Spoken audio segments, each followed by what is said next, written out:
Alrighty, this is the Crawl Cosplay Challenge. We are LARPing as Pikel here in BCrawl, a fork of DCSS which has some minor changes and a few major ones. Still pretty recognizably DCSS at this point, although I am interested to see, a time when forks become a little more separated, I guess, from mainline DCSS. I think that's when one will really take off, is when, you start seeing some major graphical changes and things like that.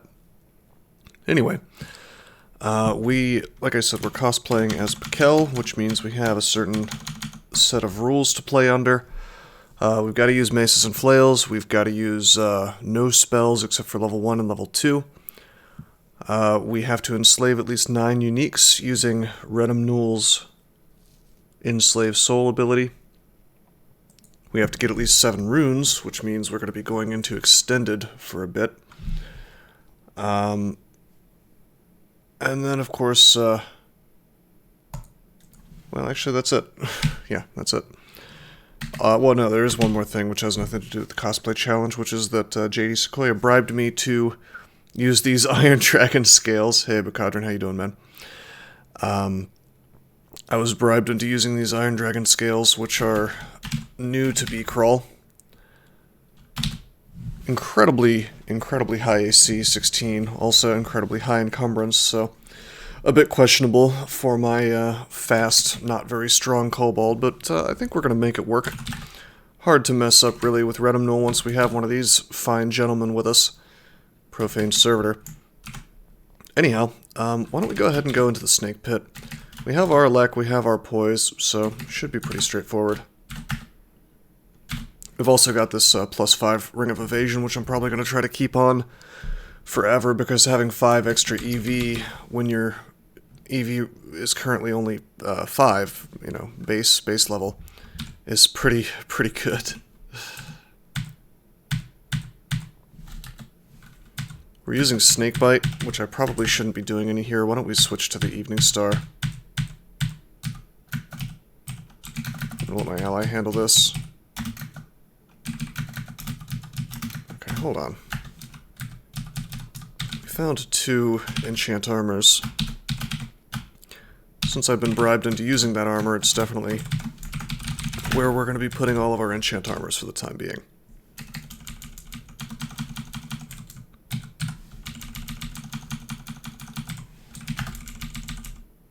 What? Just a casual Rakshasa in here? I don't think that's a base enemy in mainline in Snake. So we're coming across some fork changes here. At least I'm pretty sure that's a fork change. Losing a good bit of experience probably from running around with all these allies. Maybe I shouldn't be doing that, since the game is reduced in length. We're getting less experience anyway, right? So, kind of a problem.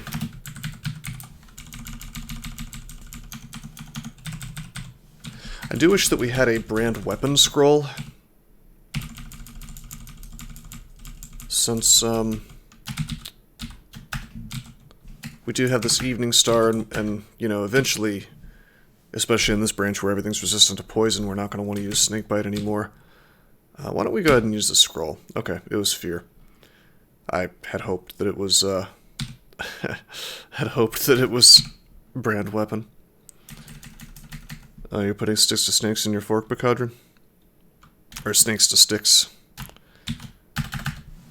Yeah, I wasn't really sure about that idea. Bacadron develops a different fork from BCrawl, not the same thing, called Bacadron Crawl, which is, I haven't played on stream yet. But, apparently he created a spell that does the opposite of sticks to snakes, so... Hey, Merry Christmas, Honey Badger. How you doing, man? Should we talk about impeachment? What's just happened, I think yesterday? There's some current events for you. Should we make today's stream political? What do reindeer ladies do to celebrate the holidays? They blow hundreds of bucks. Very good, Alf. How you doing, man? Good to see you in the stream tonight.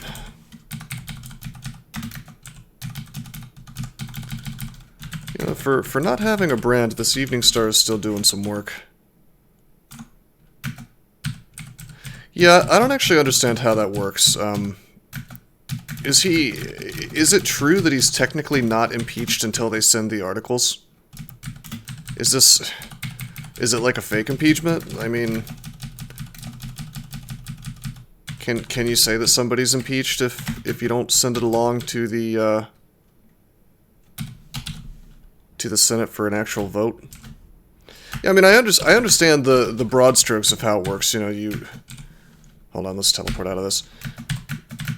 So technically you're impeached if the House decides you are, but it doesn't actually mean anything, because then at that point it goes to the Senate, and then they hold a trial, and then the president can be removed, but isn't necessarily removed. He hasn't been impeached. No, I think technically you're considered to have been impeached, even if you're not removed. But I don't think until they actually send the articles along to the Senate, because I mean, Bill Clinton got impeached, but he wasn't removed from office in his Senate trial. So it's definitely possible to have one but not the other, and people were apparently confused on this. They're like, oh, Trump's not president anymore. It's like, no, sorry, that's not how it works, bro. Alright, Nagarajas, formerly known as Greater Nagas, have Fireball in this fork. That's interesting. I guess I should pop on Ring of Fire Resist. Got him. Well, I mean, to me this whole thing strikes me as like a massive waste of time. Because, you know, first of all, this is the most partisan, you know, impeachment, if you even want to call it that we've ever had in this country. It was 100% along party line votes as far as pro-impeachment, you know, as far as the yeas went. There was some, you know, bipartisan support for shooting down impeachment, actually, but absolutely none for impeachment. You know, if you can't get a single Republican to vote yes on the thing, I mean, which is more likely? That the entire Republican Party is just filled with corrupt people who don't care about the country, or that this is, you know, a big nothing, you know, in a line of big nothings, so to speak. Yeah, no, I understand.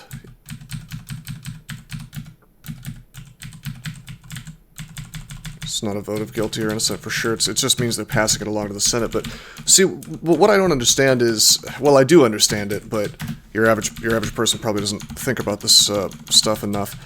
Like, on its face, it doesn't make a lot of sense that they would even bother, because the Senate is controlled very heavily, actually, even more so since 2018 by Republicans. So there was no chance, you know, barring some actual really obvious crime, that he would ever get voted to be, you know, removed from office by the Senate. It just wasn't going to happen. So why would they go through all this? And to me, it's just like a political play. You know, it's to help their chances in 2020. Which kind of cheapens the sort of cheapens the whole process, I think, to some degree. Yeah, no, I understand that, Alf, but I'm saying, like, there were people who believed that because the House impeached him that he wouldn't be president anymore, which is, like, I guess that's going to be like a rude wake-up call when they figure that out, that that's not the case.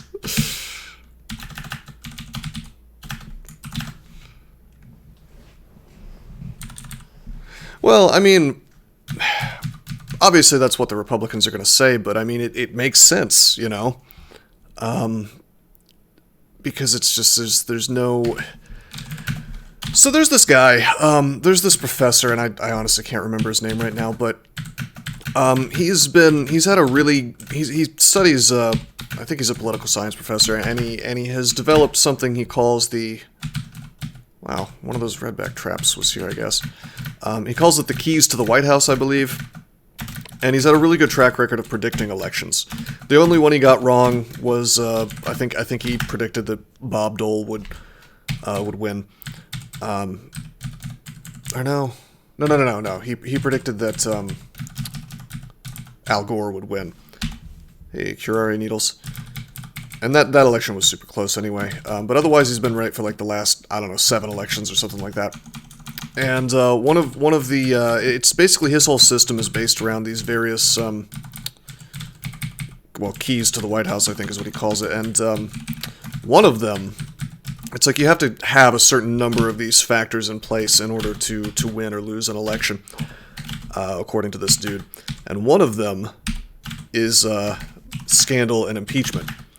You know, and so it is believed that if, assuming the American people continue to take it seriously, it is believed that simply impeaching a president, an incumbent, strongly reduces their chances of being reelected. House is trying to force a Democrat to be the one to preside over the yeah, best of luck on that. I don't think Mitch is gonna go for that. Yeah, take it seriously, aka let us run the show. I don't know if you watched what was going on in the House, which I did. They didn't even really let the Republicans call any witnesses, not the ones they wanted to call. So it's like I don't understand why they expect the Senate to give them the sort of the courtesy that they wouldn't give to the other side of the aisle. I mean, I don't know. It doesn't make a lot of sense to me.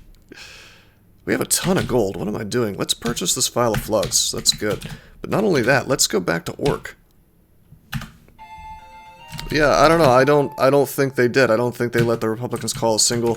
And then on top of that, there was, I mean, I could get into details, but basically they disrespected the process a lot. Synv, Blink, Arpoise, and negative Dex. I'm gonna go with no. I'm gonna keep the Boots of Stealth on because they have more AC. If I didn't have this Helmet of Synv, I would consider it, but I don't think we need it. Where's my Arpoise coming from? Ah, the cloak. Yeah, whatever. This is fine. Oh, you heard that, did you? Yeah, I forgot to turn my phone off. And it's in the other room, so I think we're just gonna have to suffer if I get any more text. I didn't realize you guys would be able to hear that. Whoops.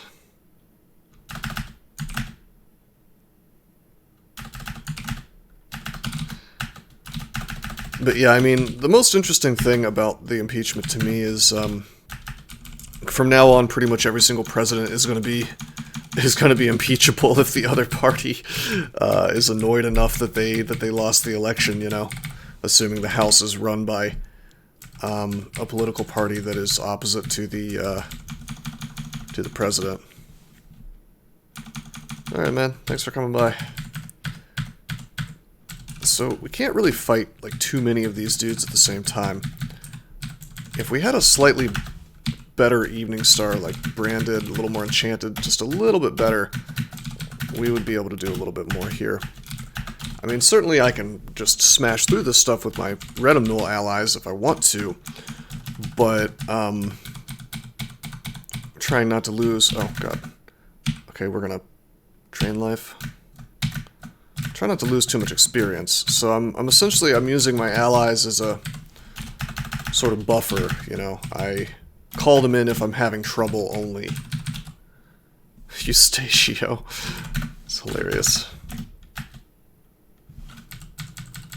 Technically we're slow right now. My lack of MR is very, very bad, but what am I gonna do? You know, I guess I could wear that ringmail, but actually no, I can't because I was bribed by JD Sequoia to wear the Iron Dragon armor, so we can't use the falchion of the Trident because that's against the rules of the cosplay challenge. Gotta use a mace or nets or needles.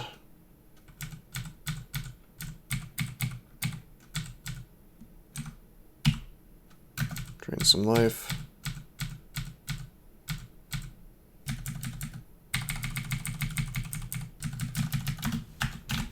We'll go up. Get our hit points back. But yeah, we can take this stuff one at a time on this character, and I could always make, you know, there's a bunch of skeletons for me to fight with, I guess. I guess zombies and skeletons are actually quite nice in here because they can constrict for me. Certainly helpful. But yeah, my experience, I'm really trying not to mess that up too badly.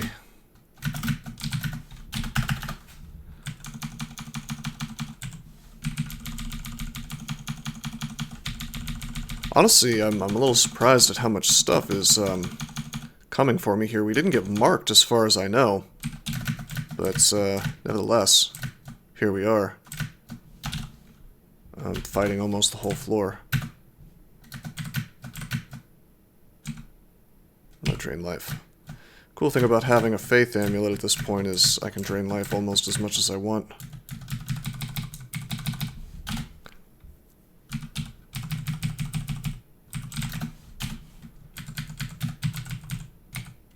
Shock Serpent is edible.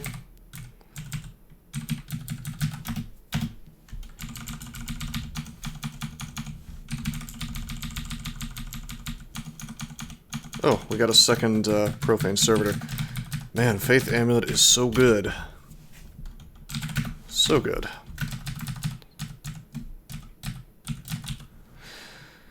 Alright, very strong Ghost. Fairy Conjurer Ghost. That's an interesting tile. The Ghost tile actually seems to have the fairy wings on it. Kind of cool.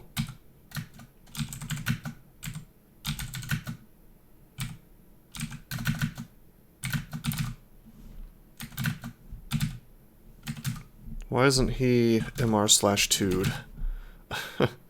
Seems like my Phantasmal Warriors aren't quite doing the work. Fireball, it's fine. Swing, there he goes. Ruined hand crossbow. No hand crossbows for me today. What are you saying, Bacadron? The ghost can have armor? Is that what you're saying? Or you can put armor on your Redumnal allies? That's kind of interesting. It's like old school Biog where you could give them as many pieces of equipment as you wanted. Hey, JD Sequoia, how you doing, man? Your beautiful Iron Dragon scales are up to +3. The goal is to get them to 16. I don't know if we're actually going to get there, but certainly going to try. Wonder if I can... Yeah, let's lamp. That'll be helpful. I could emo here, I guess. But it doesn't seem necessary. We can just sort of drain life every so often and go to full if need be. Oops, I'm starving.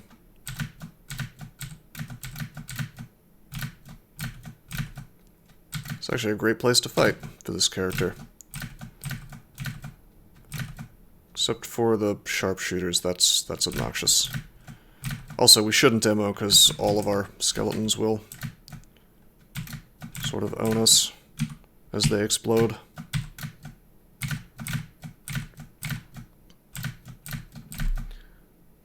Alright, we haven't actually lost any piety yet. I guess I'll just wait for us to start taking some real damage, you know? Like so, and then boom. The amount of healing you get from Drain Life when a lot of living stuff is around is really actually outrageous. Alright, we got Mendeley on the Evening Star. You know, I have to wonder exactly how much... This has got to be outrageous. Alright, let me look. Base armor of 16, and then we have 17, 18, 19 base armor. Higher than you could... Wait, 17, 18, 19, 20 base armor. Higher than you could possibly get in mainline. So if I do the formula, AC 20, 1.1 armor skill for 1 AC Really? So you're saying I could get 10 more AC if I took armor to 20? Roughly. Probably more like 9. I'm gonna try this out. That seems wild. To some degree. Just a little bit wild.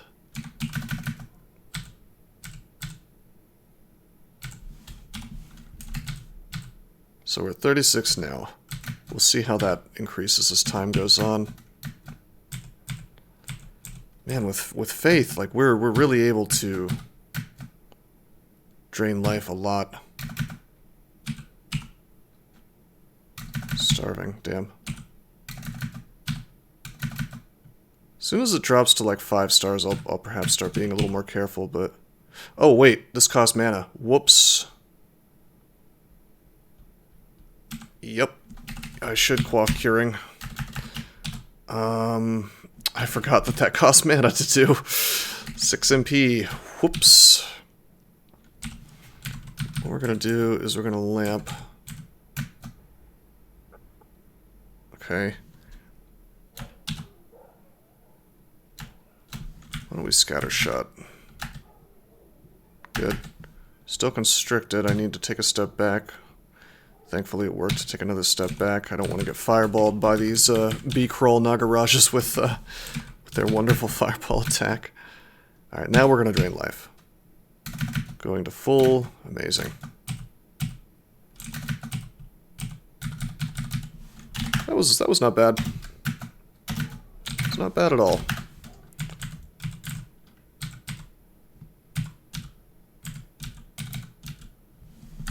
Any edible corpses? Yes, there's a salamander.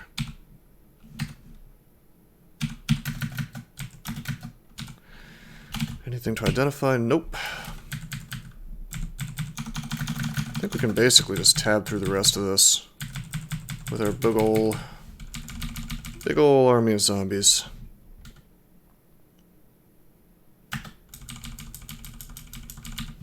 It's kind of a funny idea, by the way, Bacadrum, the Morningstar thing.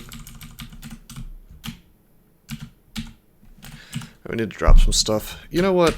As cool as Frenzy... Well, see, it's hard to say, because, like, I want to drop my needles, but in reality, in BCrawl, fighting determines how good you are at blowguns, so it kind of makes me want to keep it around to do some fun stuff.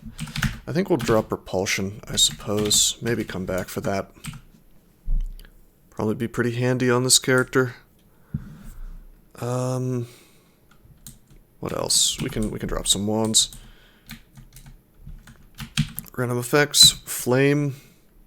Well, maybe keep Flame for shoals real quick.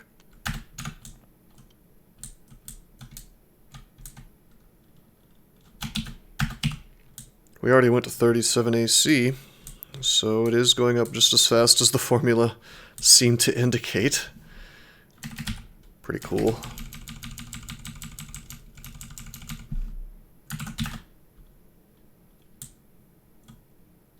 Okay. Got our first rune, let's go get the second.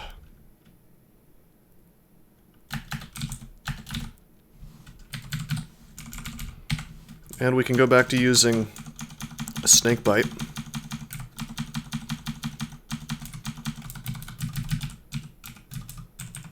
Is my pack full again? Wow.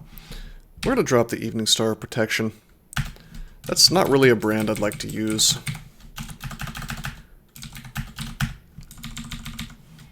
And this is already more enchanted, so...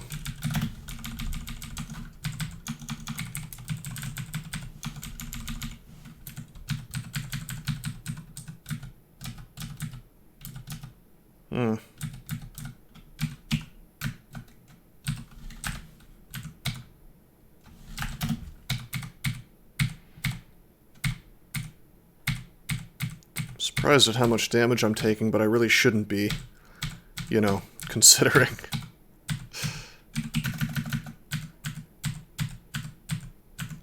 Considering we don't have a shield. I'm not allowed to use a shield, you know.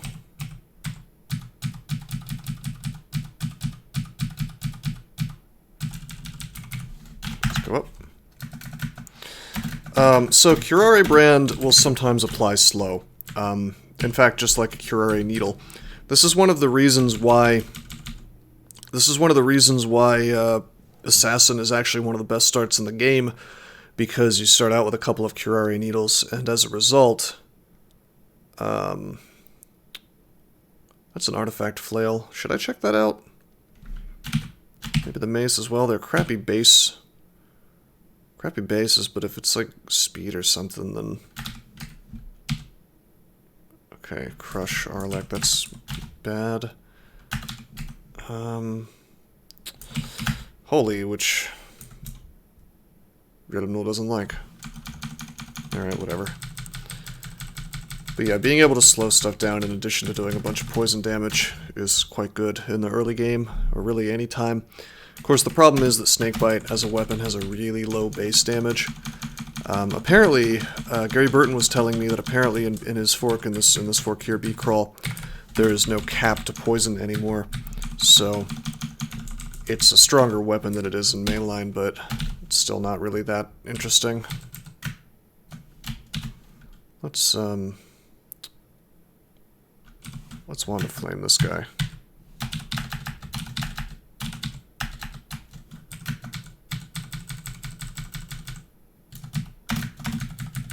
Seems like we can kill most of the things in here pretty easily, though. Enchant the Evening Star. I'm actually gonna drop Wand of Flaming and Disintegration. Just because I really need item slots, you know.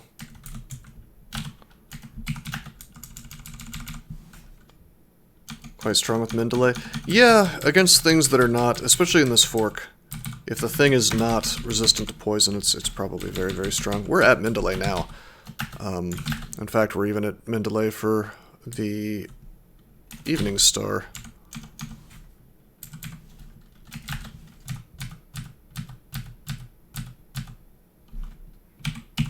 Seems like a good place to drain life.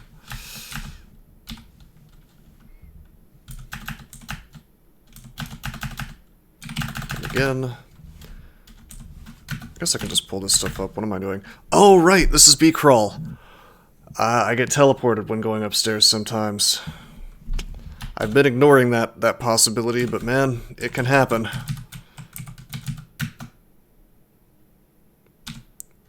Why don't we ammo this stuff?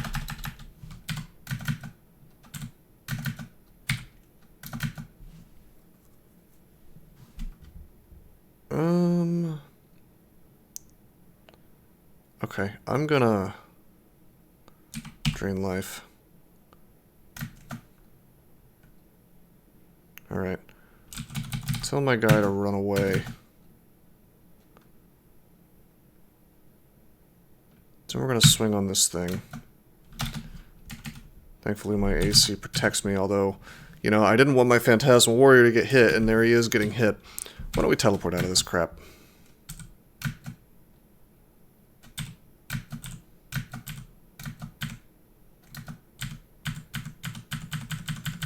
There we go.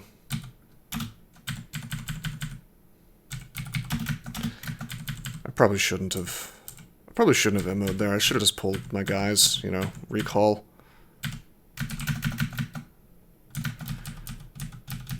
We didn't find any uniques at all in Snake, by the way. Not even Vashnia. Which is a shame, because if you recall, I have to enslave at least 9 uniques, don't I? For this cosplay challenge. So we may very well end up having to enslave a bunch of Hell Lords, which would be just a whole disaster, but I think we can make it work.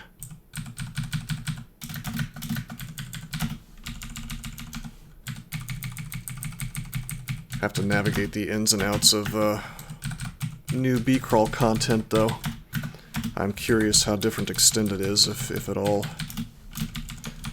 If I was going to make a fork, and I was, and maybe still will at some point, although it's a lot of effort for not too much payoff. Basically, I would say that the thing you should focus on is definitely not Extended, since most people don't even get to that part of the game, you know. I'm actually very excited about the game that I am working on.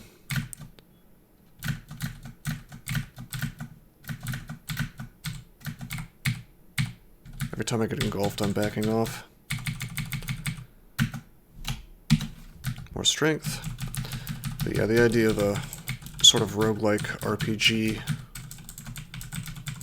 seems very fun to me.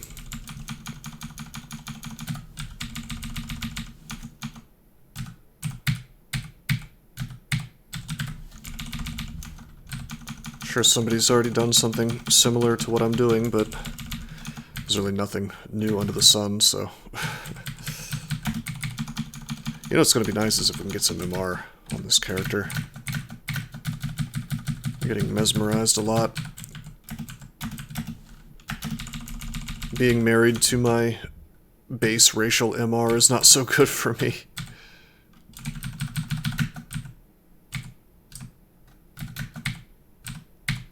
Trying to avoid being in the water next to these water nymphs.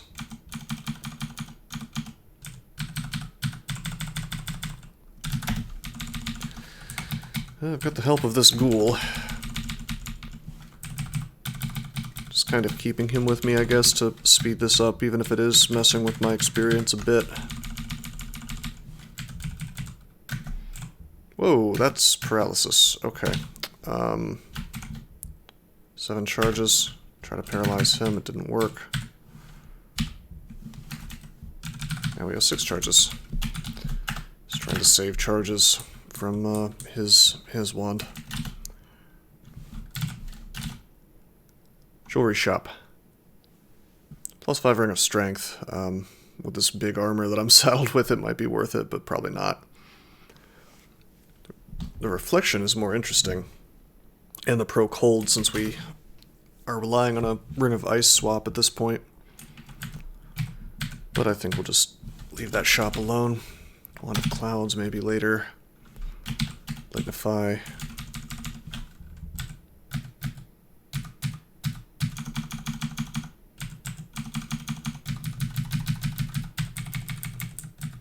Okay, this is pre-javelin buff. I could actually be using allies to block javelins like before.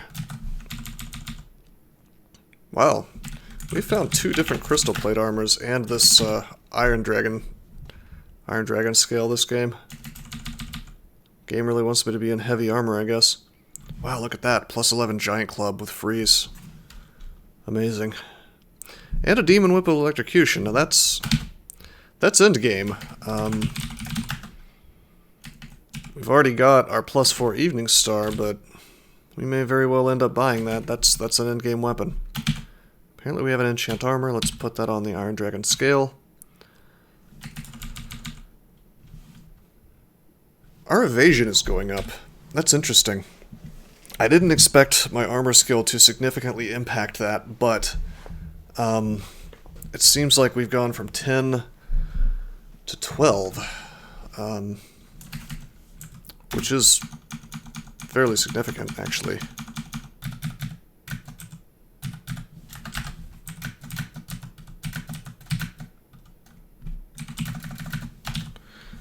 Alright, come on, dude. Cannot move closer to the satyr. Well, fine.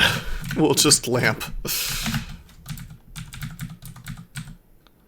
Got a book. Can look at some of these wacky new spells, I guess. Nothing we'll get to try this game, because we only get to use level 1 and 2 spells, but still. I want to try that time stop at some point. Sounds cool as hell.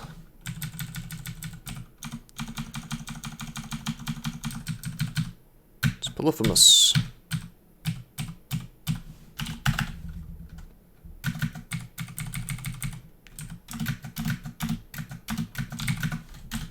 Go down. Go back up. I really should probably be a little more careful about stair dancing like this.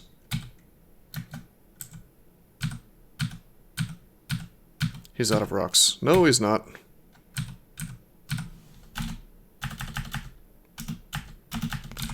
Alright, I should be able to melee him with my big boy armor here. 41 AC is quite a lot. Oh god. Maybe not with a might potion. He's like a juggernaut now. 30 plus 45 times what? 1.5 for both of those? But he's slowed, so it should be okay. Okay, we'll back off and he dies to the poison. Oh, wait a minute. He was a unique. Ah, what am I doing? He's... I forgot. I forgot I'm supposed to be enslaving uniques. Whoops. Let the hate flow through you. Yeah. Damn, dude. I'm screwing myself over.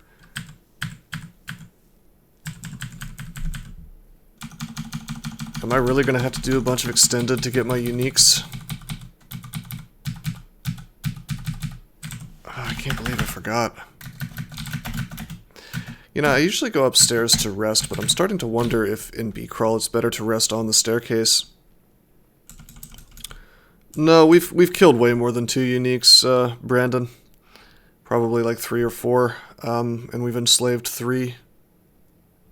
Do extended, then you can get plus 16 meme scales. Yeah.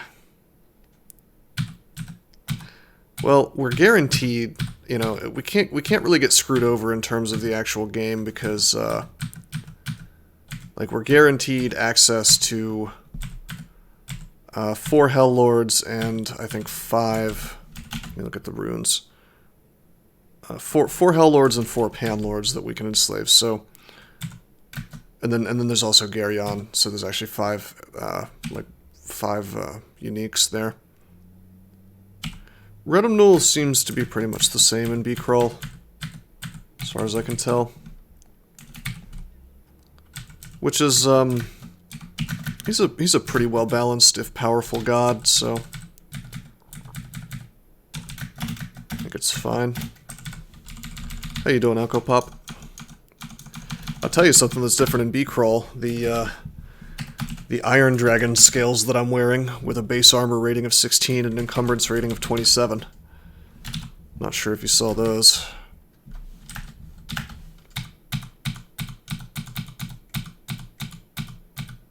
Bro. Do a couple drain lives here. That water elemental just didn't want to die.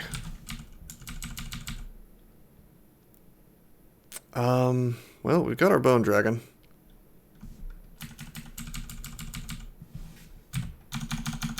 I can tap through this. Hey man, 27 encumbrance is quite a bit. I think it's fair.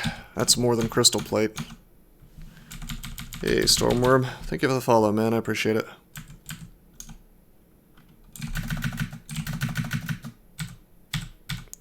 Hate when I'm caught out in the water against one of those things.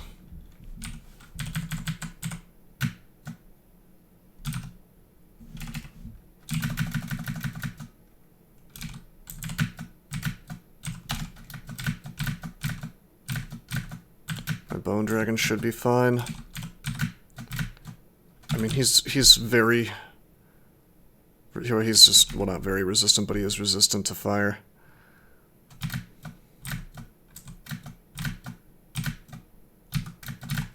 Kill this thing. I don't have our cold, so we'll let the Profane Servitor handle that, and then I think I'm actually going to acid through this stuff. Not getting good luck on the debuff. There we go. Why don't we drain life real quick? Oh, I can't move away from the siren while I'm getting engulfed. Whoops. I see we've got a Kraken heading for me.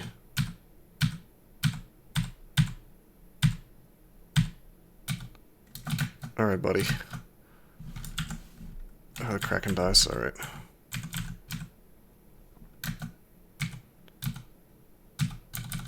Yep, 3, and we just messed up badly by fighting Polyphemus and not turning him into a enslave, basically because I don't know, I'm just so used to bowling over uniques. I think that's like the 3rd time that's happened. I really need to pay more attention, or else we're gonna have quite the extended adventure today.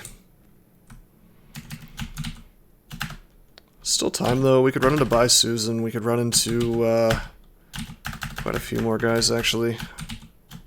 Still got all the vaults to do. Of course, there's less floors. Damn. Hey, Stormworm. I have played I have played Tome one time. I played it on stream. Not a huge fan of it. The community in that game kind of is terrible as well, so it was hard for me to really get super interested in it, given how sort of unwelcoming their community is. Yeah. I mean, I played. I gotta say, it made me think of like World of Warcraft, I guess. And if I wanted to play World of Warcraft, I would play World of Warcraft. I mean, I don't want to denigrate the game that you like, but I was just not a huge fan of it. Alright, so still no MR from sources that we're really allowed to wear under our conducts. That makes slime kind of a weird place to go, or rather a really dangerous place to go. On the other hand, we can summon allies to just clear out golden eyes if they show up. Wouldn't call it the best roguelike. Yeah, I mean, people seem to enjoy it. I don't think it's really my cup of tea, but people do seem to enjoy it. So we have 2 runes. I wanna do slime really badly. Yeah, I know Vaults is where I should be, but I'm tempted to do Elf instead, just to get the loot pile. I think I'm gonna go into Elf because Elf, I'm gonna have less problems with MR there than in Vaults or in Slime.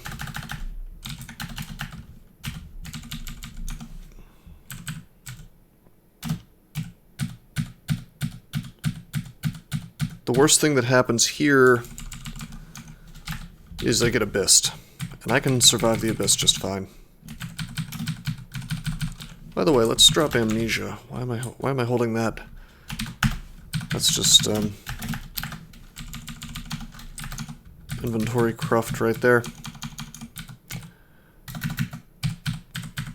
By the way, Stormworm, you might be interested to learn that I am developing a roguelike RPG, so if you like to try new games, then you might want to join my game development Discord, where I give updates on that. Hate that you can be murdered off-screen by something you can't see. Can that happen in Tome? That sounds pretty horrible.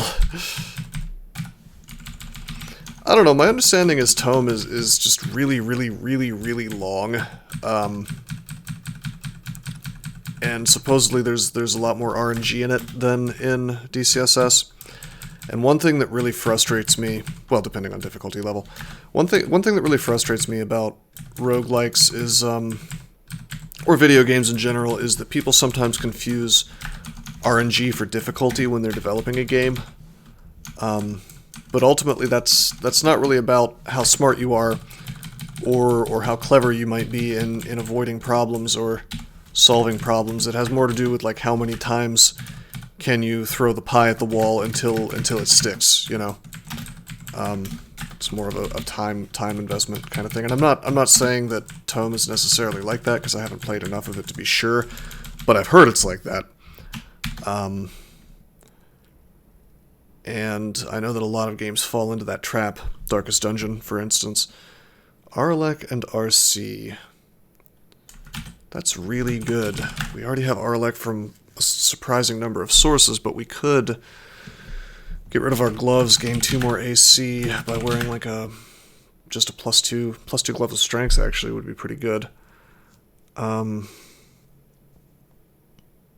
Well, there's a lot of backgrounds in Tome, too, a lot of classes, and I understand that it changes the way you play significantly, and then there's also the different difficulty levels. Plus 2 gloves of strength, that would really help actually wearing this big armor. Of course, that would take away my plus 4 slay, which is kind of important right now. On the other hand, having another resist at the same time sounds pretty good.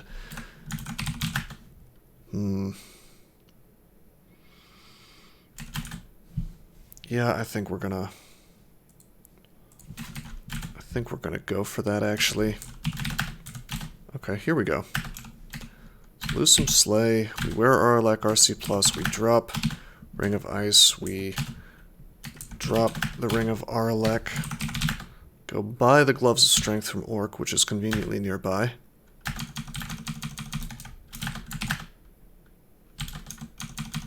Once we can get there.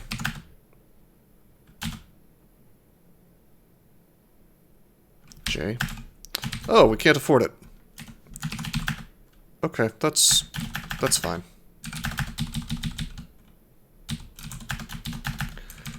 Just finish out this floor.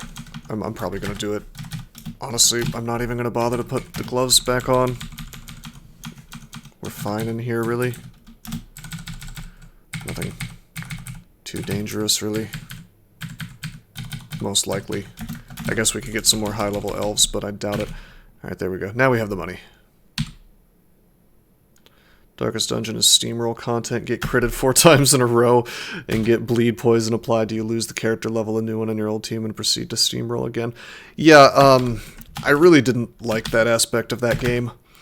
Damn, up to 45 AC, and actually that increases my EV by 2 as well. This was the right choice. One of the things I really want to do in my game that I'm developing is I want to take some of the ideas from Darkest Dungeon, but you know, fix all of the grindy, annoying stuff. Hey, Legends of Strider, how you doing? But that's the thing, is like just randomly getting critted and losing is really no fun. If you ask me.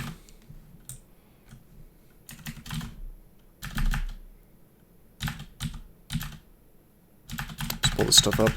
I really should be being more careful because in BCrawl, as we know, I can get teleported when I go up and down staircases, but it's old habits die hard. You know, in mainline DCSS, you don't have that problem, and so stair dancing is like the main way to solve problems. Oh boy. We actually got knocked back. We got crystal speared as well. We could have died there, actually. You have Force Lance? Wow. Amazing. Well, I can solve this problem pretty easily. Have fun. Have fun with my allies.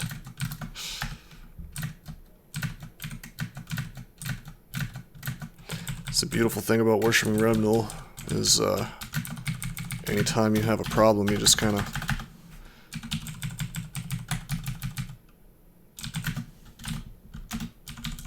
bring in 9,000 allies. Well, there is skill in Darkest Dungeon. I'm not going to say that the game is skillless. You know, certainly if you play wrong, you're going to die more than if you play right. But that doesn't mean that there's not an enormous amount of RNG in it, you know?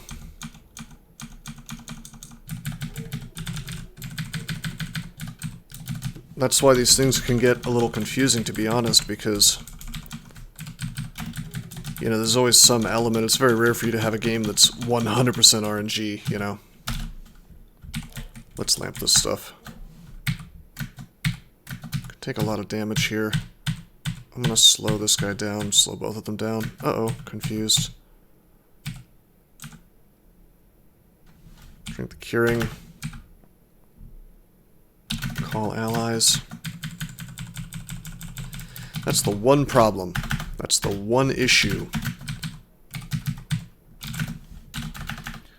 that comes along with having no MR in here, is you really don't want to get perma-confused by archers. The game does not give you any methods to avoid getting critted to death is the problem. I agree entirely. Game just deciding the fun stops here. Pretty much. Yeah, I don't think that's good. I think that for optimal players, there should be a path. You know, it might be fine if that was in the base game, but then if there was like something you could do to stop that from happening. Just, honestly, the best thing to do, I think, if they wanted to keep that in the game, is just, make it so you can't get critted, and you can't perform crits if the light is at full. you know? That would be an easy way in Darkest Dungeon to keep the sort of deadly atmosphere, but you have to do something, you know, you have to keep your light up to be safe, you know? I need to play Enter the Gungeon. I keep getting really glowing reviews of it from people telling me that I should play it. Alright, so ordinarily I wouldn't clear out Hollow Blades like this, but there's a couple reasons I'm gonna do it this time. Number one... Please don't disto my guys. There we go. Number one is that they're, this is BCrawl, right? So I could get teleported in here anytime I go up and down the stairs to Elf 3. We don't want that. Number two is that we actually kind of lack a really good weapon, you know? Like, we have a +4 Evening Star, but it's not branded. We don't know if we're going to get brand weapon anytime soon, so on and so forth. I don't usually do it. It's mostly because it's just like it's a time expense, you know, real time that I just don't want to bother with it. Like, the experience you get out of it is not that good. The loot you get out of it is kind of pointless unless you're looking for a weapon. But I mean, yeah, it's definitely optimal to do so. Also, here's a question: I'm only allowed to have 3 profane servitors in mainline. Did Gary Burton reduce this, or take away that, or increase it, reduce the restriction? Because I have 6 profane servitors right now. That seems like an awful lot. Something broken, perhaps? Is it my faith amulet going nuts? Please play Into the Gungeon so I can feel good about being on your level for a game. I do like to do blind runs. I've been doing blind runs of Hammerwatch. If somebody wants to buy me Into the Gungeon, I'll play it, you know, the next day or same day. Otherwise, you guys are gonna have to wait, I think. Guess I might have a few bucks in my Steam account I could use.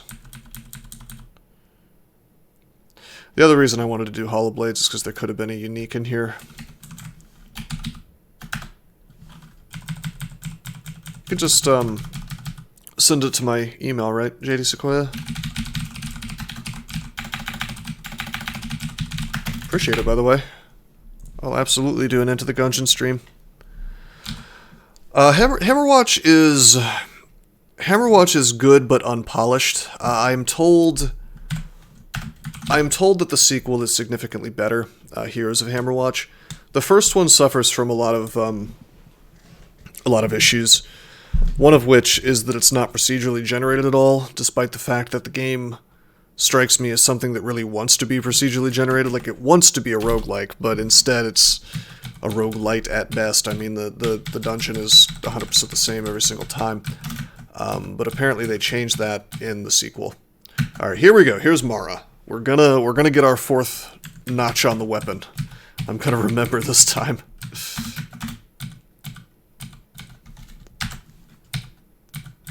It's gonna be a tough one to kill quickly enough, but that's fine. Boots of Stealth. This could be Boots of Running, so let's put that on the list.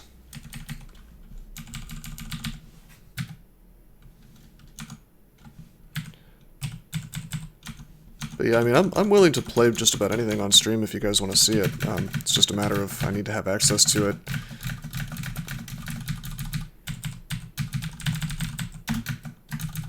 And of course, there's the matter of making it work on my Linux machine, but surprisingly a lot of stuff works natively these days.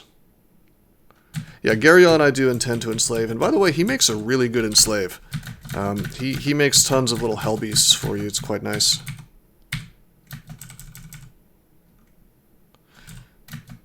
I don't know. I mean, when I'm talking about the Tome community, I'm mostly talking about their Discord.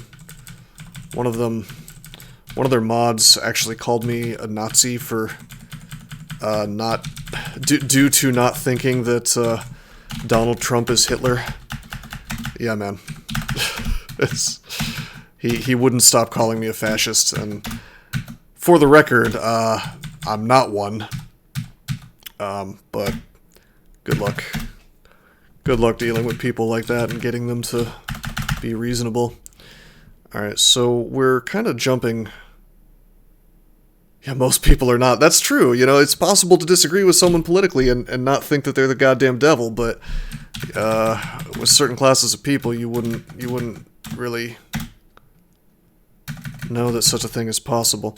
Alright, we shouldn't be going down and up because we could end up in the end vault of Elf, which is really bad. I'm just trying to avoid this garbage where he has, you know, lots and lots of buddies. Let's put on the RF. See if we can pull him up. Okay, good, we did. This is the real Mara, is what that means. So we're going to enslave Soul. It's now ripe for the taking. Order everybody to attack. He is resistant to poison. We're going to switch weapons. Possessable. I shouldn't have bothered switching weapons. Instead, we're going to acid him. Possessable. How can I do damage to him? Damn. Possessable. One more turn. Mara's soul is now yours. Eustatio is freed. Well, that's the thing. There is nothing left to do but walk away with those people, Stormworm. But the issue is that sometimes those people have moderation power or authority in a community. And what do you do when a crazy person has that kind of power in a community? And for me, personally, it's very hard for me to really tolerate that. Like, probably nothing in this world bothers me more than a person in a position of authority who abuses it. Or bullies people, who uses that power to bully people. And so, you know, it's very hard for me to want to be part of a, you know, of a community where that happens. Now, sure, you can enjoy like a game or something and not ever interact with the community, but it's a little difficult when you're playing a complicated, you know, roguelike game where, you know, half the fun is discussing strategy with the community, you know. And I think that to varying degrees, almost every game like this suffers from this exact problem. And I have a few theories as to why. I think that it tends to attract people like that because when you develop a game that's 100% free, your motivation for developing it can really only be one of two things, because you're not trying to make money. So either you really love the game and it's kind of a labor of love for you. By the way, let's put on Arlek. We could also be Abyssed, but that's fine. Either it's a labor of love, or you just kind of enjoy having power over people. That's my theory as to why you see so many just bizarre sociopaths in this community, in the roguelike community, because like most of these games are free. Nobody's making money, so it's like it's pretty limited the number of reasons you would want to spend hours and hours and hours and hours of your life developing the game, you know. Okay, so what we're gonna do is we're gonna summon first, then we're going to enslave, ripe for the taking, order to attack. No, Bacadron, I do not believe you're a sociopath. Is it really that controversial to call? Well, you can call Trump a fascist if you want to. I disagree with you, but I don't care if people do that. What I take issue with is if you know, the kind of people who think that if you don't hate the president, then you yourself, you are a Nazi. And it's mind-blowing to me, really, that you could just, like, denigrate, because, like, half the country voted for the guy. You're gonna tell me that half of America is fascist? Like, it's dumb as hell is what it is. It doesn't really make any sense.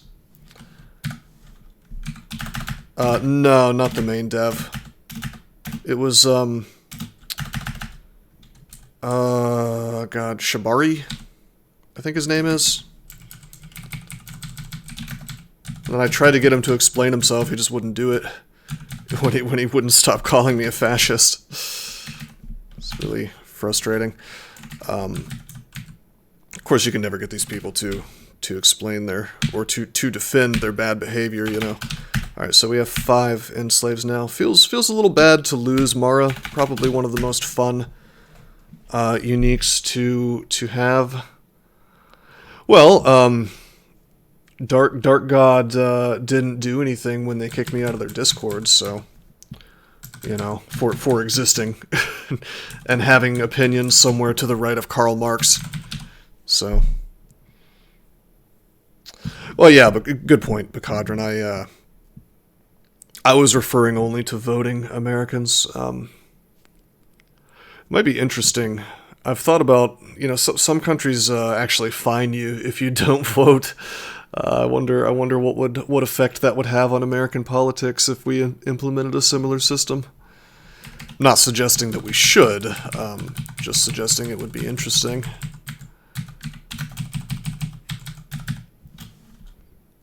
Alright, let's, with our big army of allies, we should be fine in here.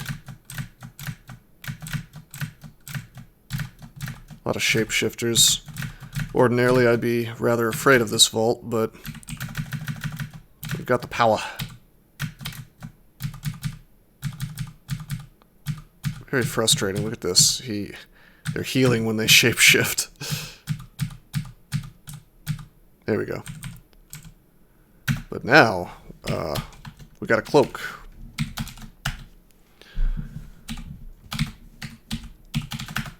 Cloak, minus cast, plus invisibility, Aralek. Do you think Congress should have a closed ballot like citizens do? Wow, that's a... I hugely disagree, but I would be very interested to hear your reasoning behind that. I think we need to know how our representatives are voting so that we can, throw the bastards out if they do something we don't like, right? I mean, how else do you know that your congressman, that your senator, that you're the member of the House, whoever? How do you know that they're doing what they said they were elected to do? Although there is something kind of interesting. A lot of people don't know this, but at the beginning of America, before the 17th Amendment, senators, at least, were supposed to be appointed by governors. They were supposed to be representatives, basically, of state governments. But Wilson got rid of that, essentially, and managed to ram through that amendment. And I have to wonder how different American politics would be if that was the case today. So party whips can't enforce party unity is extremely... Yeah, I guess. Yeah, Stormworm, that's the thing, is not a whole lot of dissent is allowed when you're dealing with these kinds of people. Like, the thing is, like, I don't care what your politics are, really. You could be a communist, and I still wouldn't treat you like dirt, even if I disagree strongly with that kind of thing. But we've reached this sort of point in the discourse where it's like your average person seems to think that, if I disagree with you politically, then you're a literal demon from the bowels of hell, and you deserve to burn, is the sort of Gestalt thinking, it seems like. Voices in the background of this? Dare I open this up? Oh, you're making a video of Snakes to Sticks?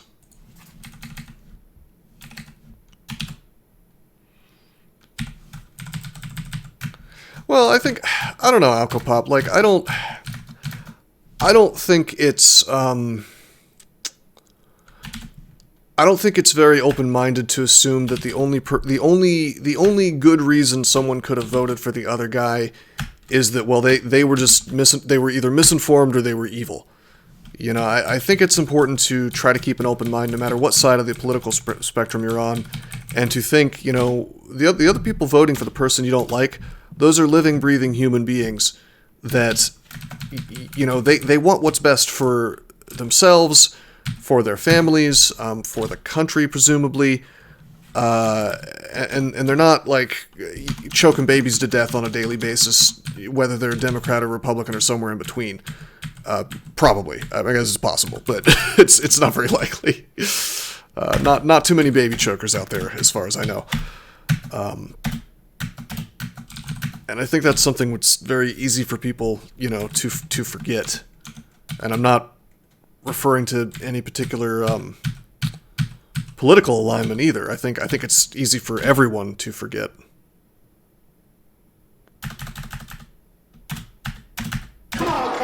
We're all old. Stormworm. Whoa, JD Sequoia. Thank you. It's a lot of bits. No babies. It's a lot of bits. Very interesting message attached to them, but that is a lot of bits. Thanks, man. Really appreciate it. Alright, it's time. It's time for me to not be trying to stare dance these very powerful elves. I think I'm gonna have to whip out the Drain Life.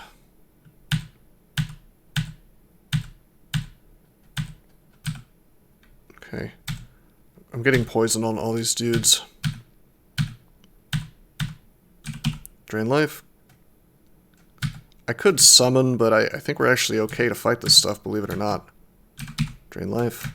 Can get my hit points back up to full whenever I want to.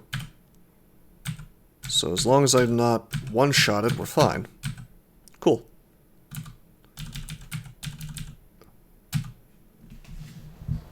Use that to get into the Gungeon. I think that converts to money somehow. It does. I appreciate that, man.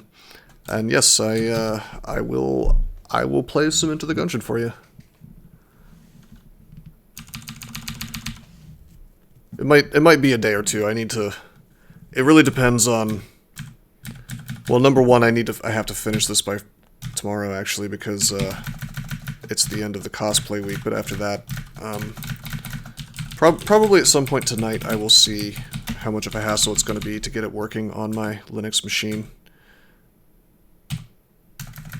Malcolm, did you know if you die in real life, you don't respawn?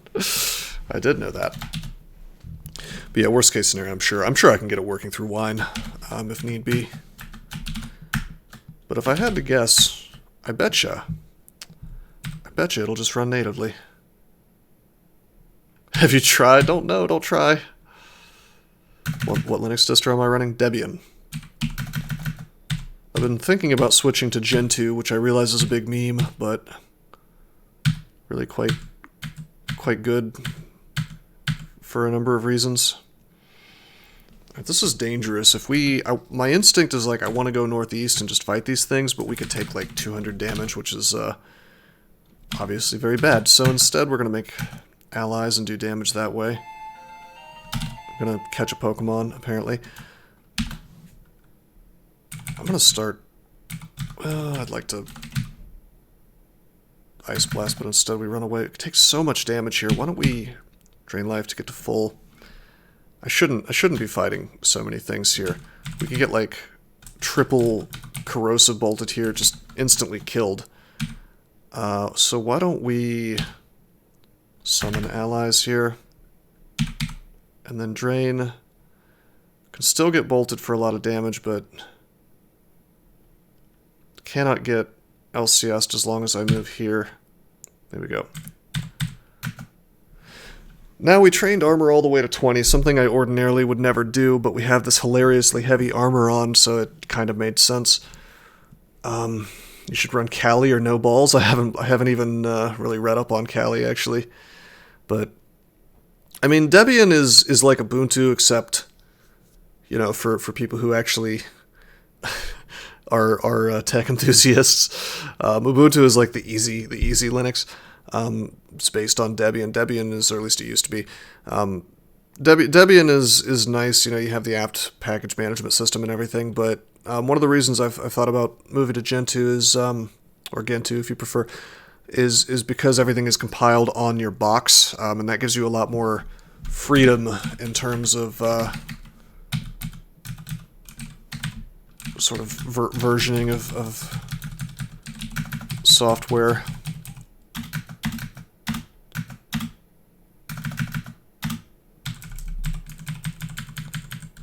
From what I'm told, anyway. We should have most of this floor done. Sounds like I'm making things up, am I? Well, Gentoo doesn't have a package management system, right? You just straight up download whatever stuff you need, yeah? Kind of describing this poorly, but I think you have an idea of what I mean. Where's a Nani Badger when I need him? He's the Linux enthusiast of my stream.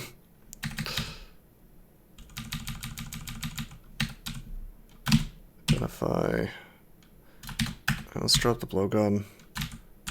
probably should keep these things, but I can't bear to have 3 slots filled up in my inventory anymore. Short bow of the people.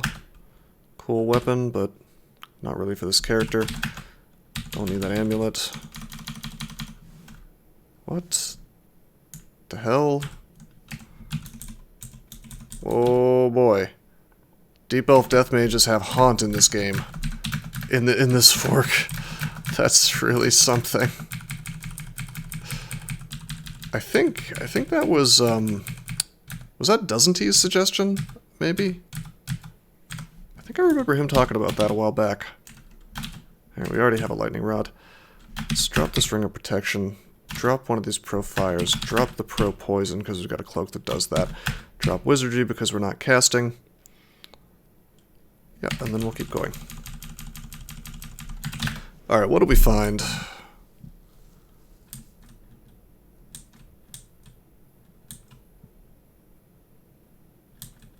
Nothing really of value. Oh, Boots of the Assassin. Okay. That's wild, actually. That's really interesting. That makes me want to train stealth. We have stealth of +4, and we have Boots of the Assassin. We could have some fun with that, I guess. But wait a minute. There's no point to doing that. I'm in Iron Dragon scales. I can't get stealth, can I? There's no way with 27 encumbrance. This is not possible. At least I assume it's impossible. What do we want to actually be training, though? God Invocations all the way to 15. I could take Evocations up. Okay, so even though we're in like a big fat piece of armor, why don't we take Dodging to 20, because the aptitude is +2. And I bet you we can get another, even if we only get like 3 points of EV, that sounds worth it to me. Still could get confusion stabs, that's true. The thing I'm most disappointed in is the fact that we still only have the +4 Evening Star. However, it looks like... Alright, hold up, there is something interesting that happened. I didn't notice it, but in Hall of Blades, a +3 Evening Star of Electrocution spawned. It's not exactly the brand I would have wanted, but it's not terrible either. In fact, it's quite good. A little surprising that 3 Evening Stars have spawned. That's a pretty rare weapon type, actually. Especially with a brand. I mean, I don't usually see any of these. But, we'll see. Well, Stormworm, there are multiple... I mean, it's hard to compare DCSS and Tome because,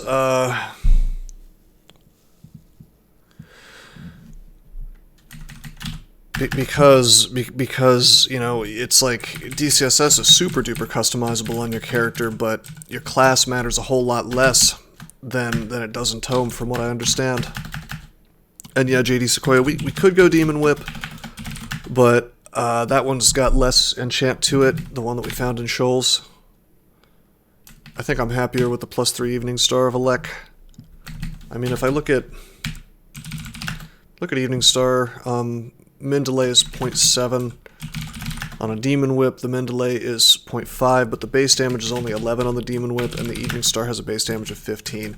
With Electric Brand, I will admit that the whip is probably better, but I don't want to spend the money for a marginal benefit, and a dubious benefit at that, since the Evening Star is enchanted by +2 more, and also has the higher base damage. I think this will be perfectly fine. This is a very serviceable weapon for the point of the game that I'm at. With that said, we still haven't found any MR that we're allowed to wear. I'm a little surprised that there's been no rings, and we're not allowed to swap armors due to the bribe, so just gonna have to make it work. Luckily, we're using one of the best gods for lacking MR, because I can just summon dudes around me. This game is significantly more open about how your character turns out, for sure. Well, here, Stormworm, if you, let's see, go to all skills. So this is how your skilling system looks on every single character. How should I put this? Let's see. So there are a number of classes, some of which are more martial, some of which are more castery. And sure, as a caster, you start with a book, and you start with higher intelligence, and you start with some skill in, let's say, fire magic, if you're a fire elementalist, and conjurations as well, I suppose, and spellcasting. By no means do you have to continue being a caster. You're a little bit pointed in that direction insofar as, like, your stats are worked out, your stats work out in that way. But there are plenty of people who started with a caster start who end up, as like an axe guy, with high fighting skill, high axes, dodging armor, that kind of thing. So there's a lot of directions that you can take any character in this game. Your species matters an awful lot more for this than your background, because if you're like a deep elf, you're going to have a harder time playing as a melee guy. Yeah, it's pretty complicated, I have to admit. Like, this is not something you would see in a modern game, this intimidating list of crap.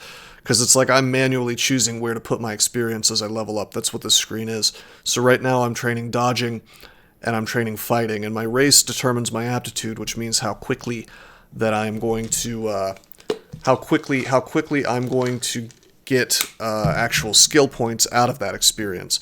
So a kobold, at least in BCrawl, is going to have a way easier time than other species learning to throw, for example.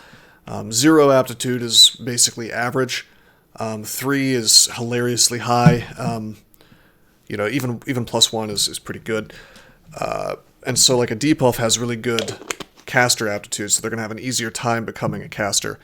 Whereas like a minotaur is going to have a terrible time being a caster because his aptitudes are like -4, -5, something crazy like that. And then of course like a troll is even worse. So the thing is though that like you could turn species that are mediocre at certain things into being quite good at them just by launching experience into the stuff that you're wanting to train, So it's definitely doable. That's true. I do like kobolds, although in BCrawl, this is a fork of DCSS. In BCrawl, they've been kind of merged with halflings, so they have mutation resistance, like halflings do, and then they have carnivorous, like kobolds do, and apparently sharp toenails. It's a ox attack. Kobolds are a fun race, but I do think they need a little more pizzazz in mainline crawl, so I support this change. Troll Earth Elementalist of Sif. That's cool. So let's put on Resist Corrosion. I'm gonna go into Slime. I probably shouldn't, but I'm more afraid.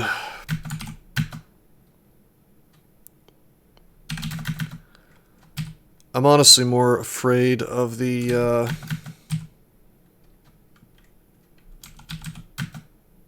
paralysis and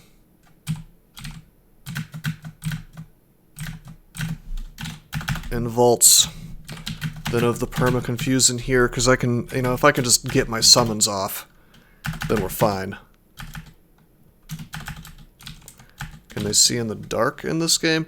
Line of sight is reciprocal, so unfortunately you don't have any mechanics like that, although when I was considering making a fork of this game, I did consider the idea of adding a light system, and yeah, then kobolds would definitely get the benefit of dark vision. I'm gonna put kobolds in my my roguelike that I'm developing, by the way. I'm going to be very sneaky. It's also a very important kobold in the book that I wrote. So if you're into those guys, then maybe you should check that out. Simple penalty to melee stats in the dark without dark vision.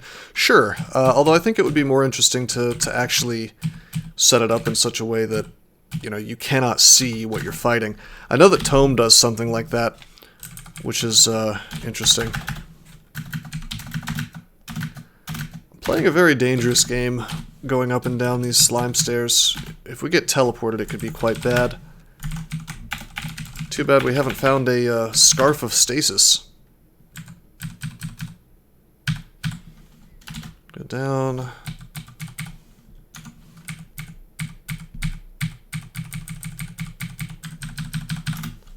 down. Now for the moment of truth and judgment.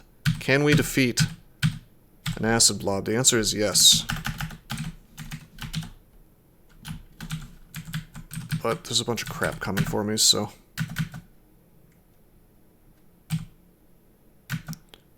just keep on keeping on. I should... Damn. I'm gonna try to keep my guys in between me and the Shining Eyes, so I can't be mutated. For them to attack him. Now the guy who can paralyze me. Alright, cool. Now that guy again. Now we're gonna go up. It's preferable if I don't get owned. We'll rest on this staircase. Mutations sound cool and horrifying at the same time. Well, we don't have any right now, and we're unlikely to get any if I play perfectly. But they can be positive, they can be negative. The negative ones are really, really, really negative. The positive ones typically aren't that good. So in general, you just want to avoid the system, although there are some things this character can get right now that would help an awful lot.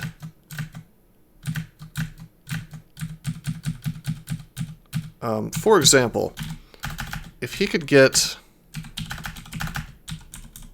if he could get MR Plus as a mutation, that would be really, really good. But I don't want to roll the dice because getting something like Teleportitis, where I'm just sort of randomly teleported all the time, is game-ruining almost.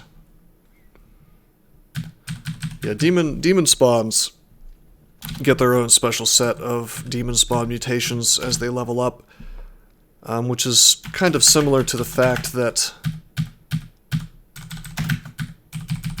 Draconians get like a color at level 7. I've always enjoyed species where they change as they level up. Okay, we've almost gotten to the bottom of slime pits. Oh, this is dangerous. I'm gonna swing again.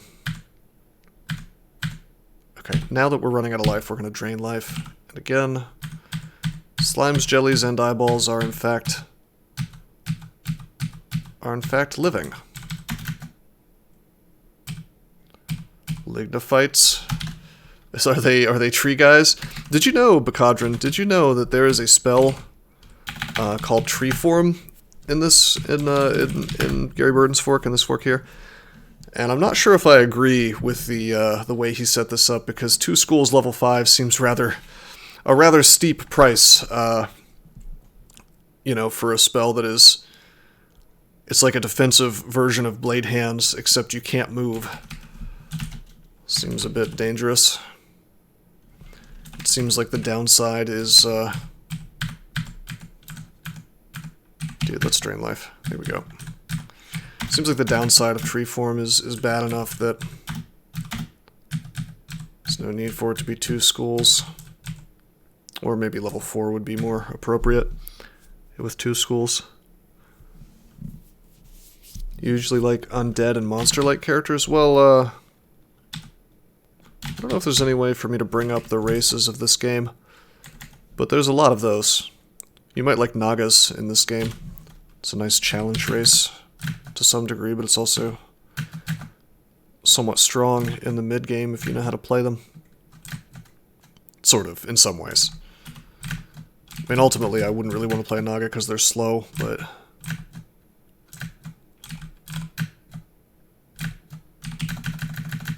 Drain life to get my hit points back. It's really nice being able to just pull my dudes, you know, whenever I have a problem. Gotta be careful in here, though, because they die to the walls, right? But they're not taking damage while I'm off screen, or rather when I'm on a different floor. Hey, Elder 3, this is DCSS. This is BCrawl, though, which is a fork of DCSS. It's largely the same, but there are some differences. One big one for this character is that he's wearing Iron Dragon scales, which don't exist in DCSS.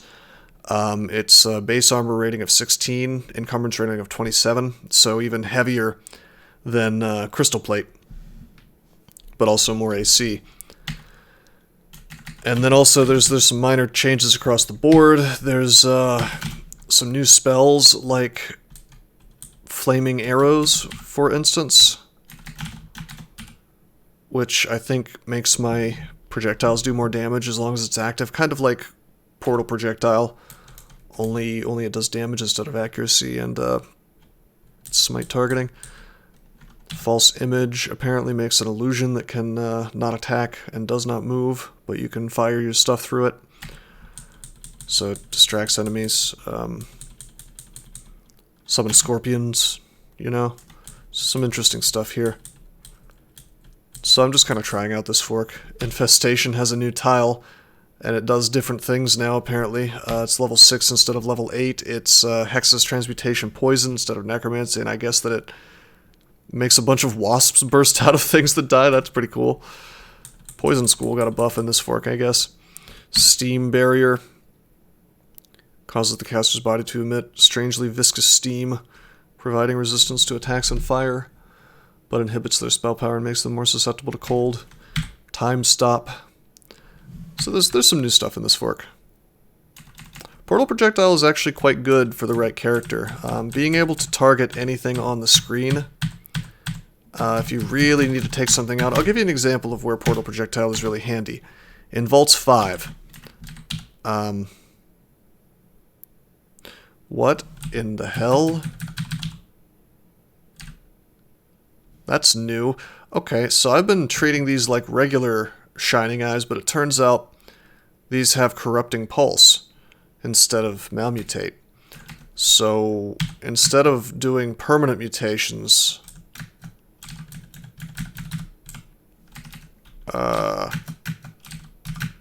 I'm getting temporary mutes, and it doesn't require line of effect, so blocking them with my allies is actually not pointful at all. Whoops. Yeah, sorry, I didn't quite finish my thought because I was so blindsided by Mr. Shining Eye change, but so Vaults 5, the idea is that, yeah, if you're strong enough, you can go down there and just kill everything, and you can go up and down, but eventually, if you don't get lucky, you will be blocked by something like, let's say, a T-Mons, like a Tentacle Monstrosity might constrict you, a Dragon might shove you off the staircase, a Warden might lock the door, and if the Warden is behind a bunch of crap, it can be very, very annoying to kill him, whereas Portal Projectile will let you just attack him directly, take his ass down, and then go upstairs. I also use this trick on Beog worshippers, because they get the Smite ability. Or a Dispersal Trap close. Well, Dispersal Traps are horrible, really. I really wish they weren't in the game.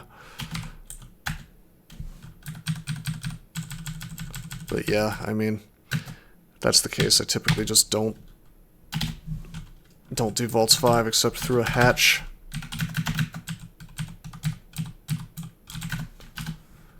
Okay, so we're going to need to find another staircase.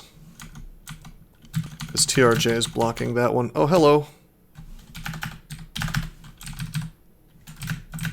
So here's what I was talking about. I had to bring allies, because I'm confused. Oh, these walls. These walls are melting, my friends. But I'm not going to burn another curing potion.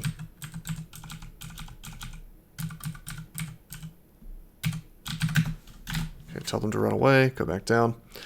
I would like to enslave TRJ. If you look at the notches in my weapon, we've got 5, so we need 4 more enslaves. But you can't enslave TRJ because he's not considered to be intelligent. He's considered to be mindless. This is garbage.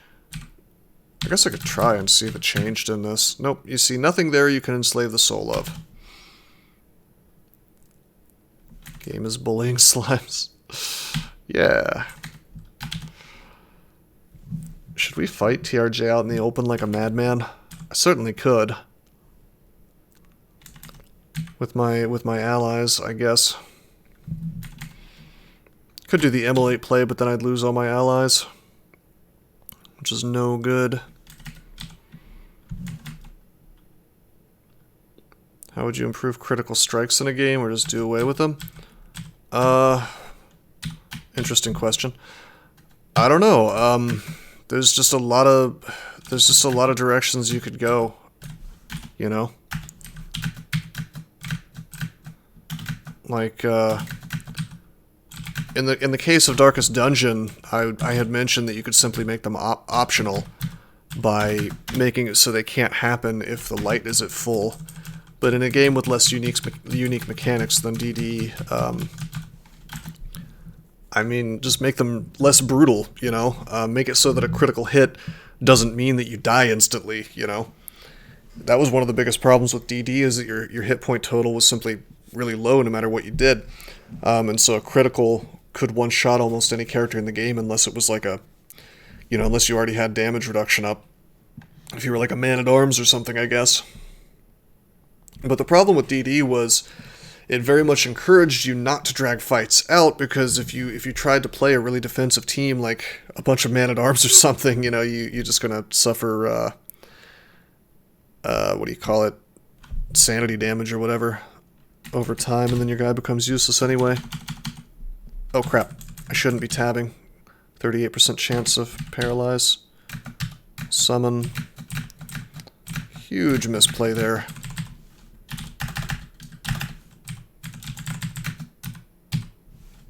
Go down. Keep these guys, I guess.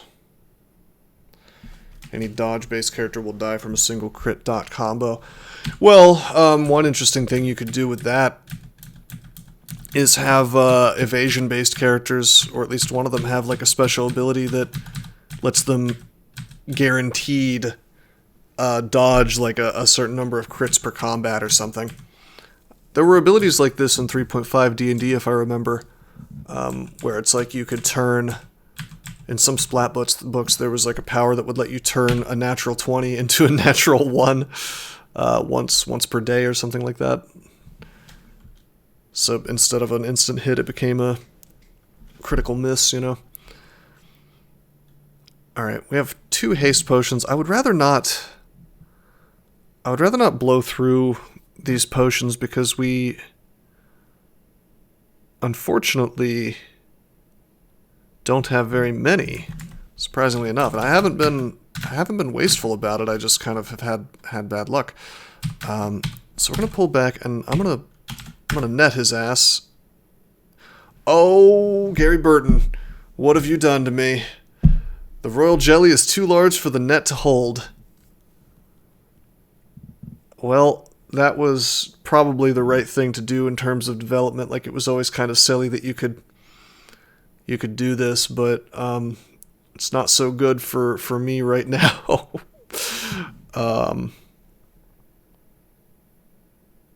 Oh god, Westnoth. Don't talk to me about Westnoth.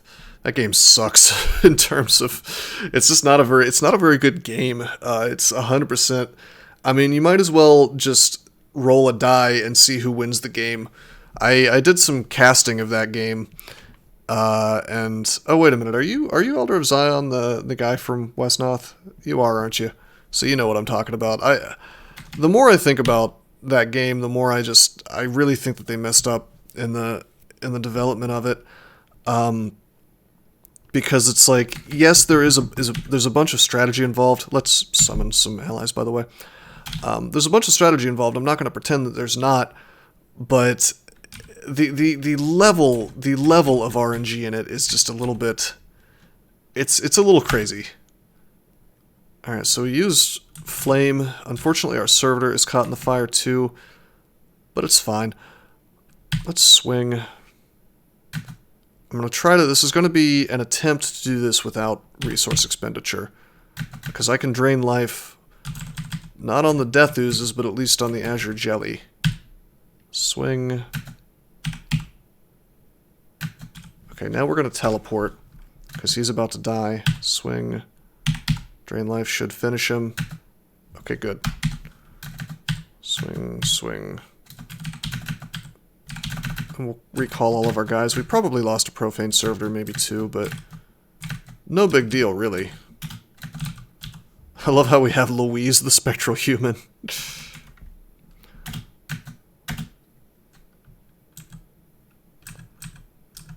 Well, it depends what kind of RNG you're talking about, Legend of Strider. In general, I think that games, every game almost, should strive, unless it's like a card game, should probably strive to give the player a sense of, you know, it's my fault that I lost, not, oh, well, you know, the dice rolled poorly for me and therefore I lost. I think it's a lot more interesting, a lot more fun. That's RN plus and our core. I have to wear it even if it cuts down my defenses a bit. So we'll drop our core ring, we'll drop positive energy, and suddenly we have 2 more resistances covered. Westnoth RNG no longer annoys you? I'm surprised. Like, I can't imagine playing that game without being pissed off about, like, 30,000 misses in a row versus the elf on the forest tile, you know, 70% miss rate or whatever. I mean, sure, you can you can use magic to guarantee that it's a 60% hit rate, but that's true, Legend of Strider, but even with the super, and here's where DCSS really shows what a good game it can be. Even if you get a crappy weapon at the early game, you'll have a really rough time, but you're not just going to lose, you know? Not unless you make mistakes on top of that. The margin of error can be so much lower, you know, even a minor mistake can kill you if the game throws really horrible RNG at you. But except in the early game, it will not just kill you, you know? Typically. Oh, okay, you're saying that's a good example of RNG. Yep, I agree then. Entirely. So let's do a little accounting of our allies. 3, 4, 1, 2, 3, 4, 5, 6, 7 profane servers, way more than I thought was possible. 2 bone dragons. And some other assorted crap. Seems good. Seems really good.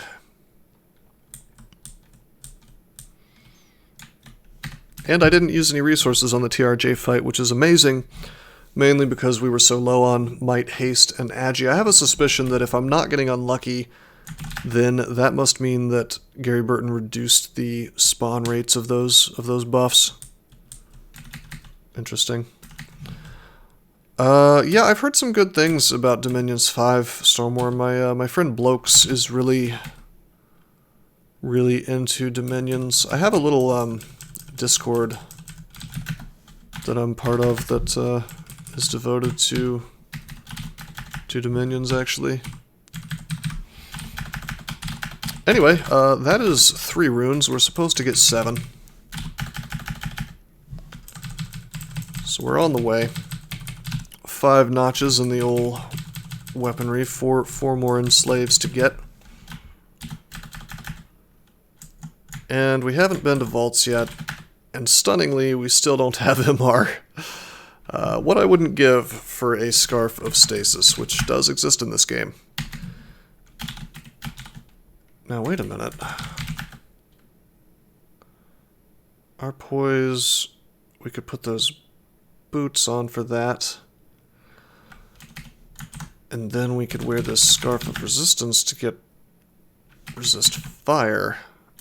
And that would solve all my resistances except for MR at the same time.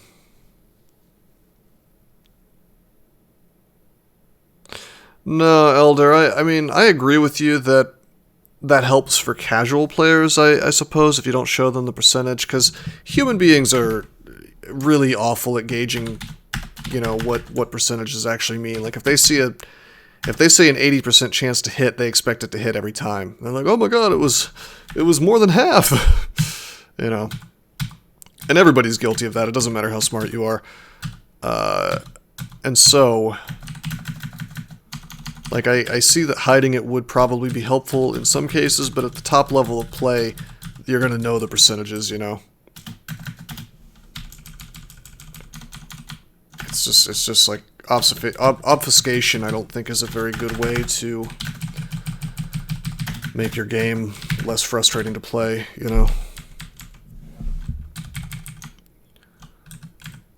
Hardwood used to act like I was a a heretic for saying this, but I actually really enjoyed the Advanced Westnoth Wars mod, where it made it so every attack always hits and always does the same amount of damage based on, you know, you would get damage reduction instead of a mischance, right? So your elf sitting on the forest would take 70% less damage, but he would take damage. Oh boy. Let's drain life and get all our hit points back. That was dumb, letting myself get that low. Yeah, I do agree with you in general, though, that hiding it tends to make people less frustrated, but I would rather just have mechanics that feel good, you know, regardless of whether you understand what the percentage of things happening is or not. Make it like chess, that's a whole different skill than assessing chances. That's true, it does change, it does change things a bit. How's the Godot version of Westnoth coming along, by the way? Is it as much of a disaster as I was expecting it to be? That sounds incredibly radical, Stormworm. You're making me want to play this game now. That sounds really cool. I think the only thing that's really pushed me away from trying Dominions is that I heard it takes roughly 5 million years to get a game done. So it doesn't really sound like the kind of thing that you could stream and make entertaining, but maybe.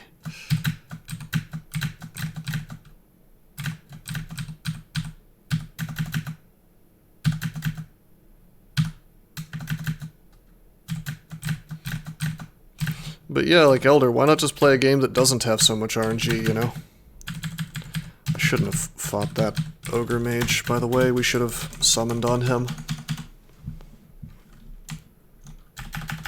Hours or a single day? I'm guessing there's like a time limit per turn or something.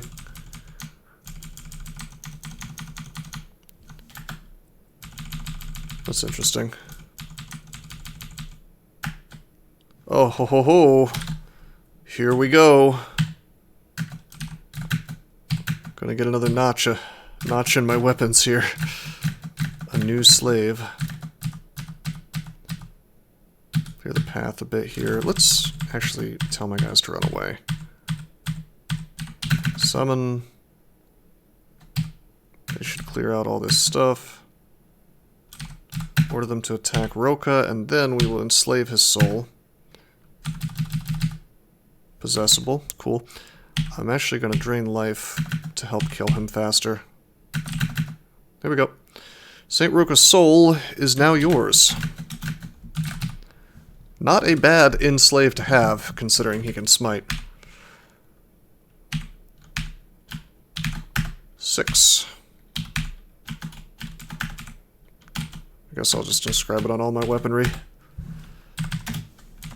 3 more to go. One of which is guaranteed virtually through Garyon. And we've got to do some extended anyway, so this is going really well. I am no longer worried. Lore comes first in Dominions, which you like, not balance. If you like that, and I actually like that concept as well, you know, it's interesting to me when a game thinks way less about things like balance and way more about what's fun. There's this old DOS game you should check out. It's called Master of Magic, and it was the most horribly unbalanced piece of shit that I've ever played, and yet it was also one of the most fun games that I ever played. Despite the limitations of the technology, it was a DOS game, despite the bugs in the game, despite so many aspects of it, just the fact that it put fun first, and just like interesting mechanics first, really, really goes far, man. Oh, you have played it. It's a classic. It's a classic. It's a shame more people haven't heard of it.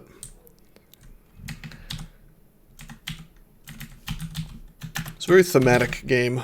Definitely drew you in. You would lose like 10 hours and not really understand where they went because the game, you would just want to keep playing it, you know? That's the kind of game I really want to be able to make. You know, I want to be able to make the kind of game that is so interesting and so enthralling that people just want to keep going, you know? I should have summoned allies sooner. Now we're marked and... Well, we were marked and confused. But that's okay. Wait for the mark to go away, tell my guys to run. People complain that small frog people cannot beat giants in 1v1, but that just makes sense to me. That makes sense to me as well. That definitely, lore-wise, seems to make some sense. I kind of like the idea of every faction having something that's like horribly overpowered, and it kind of kicks in at different points of the game, you know? So that, you know, everybody gets to have their moment. And that kind of reminds me of being a Dungeons & Dragons DM, where it's like, ultimately it's just about making sure everybody at the table has fun, you know?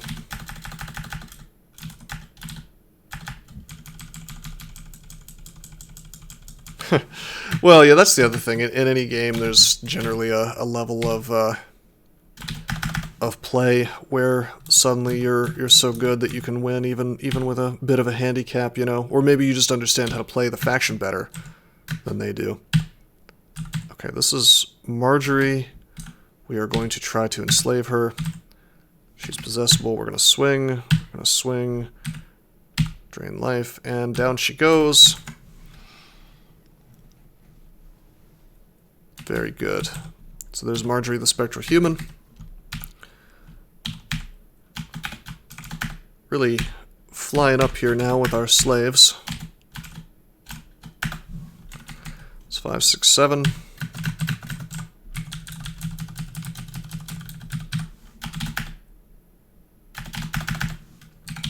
Only 2 more enslaves to go until we've fulfilled that particular prerequisite for doing this cosplay challenge.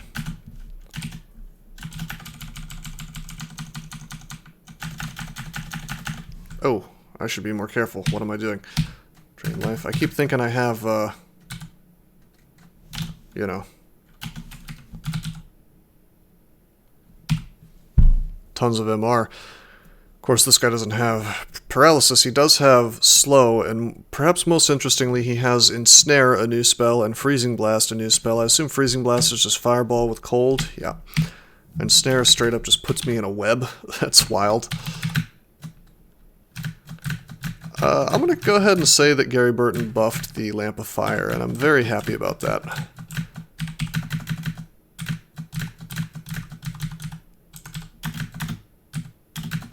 I'm noticing that even though I only have 10 evokes, which is okay, but not a lot, I'm getting like three blasts with it. Seems cool. Ensnare is a mainline spell? Nuh-uh. What are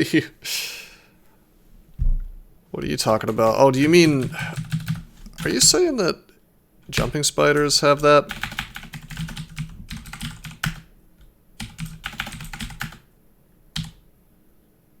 No, they don't.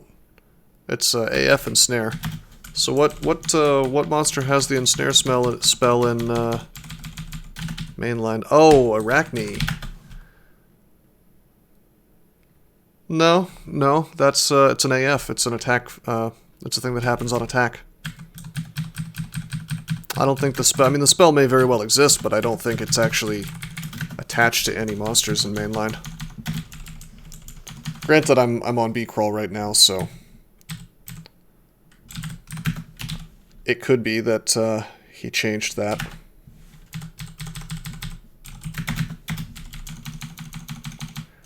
My 48 AC 17 EV is treating me quite well, by the way. Perhaps this this Iron Dragon scale was not the worst idea in the world. Looks like Gary Burton actually merged the flay damage indicator from mainline. That's good.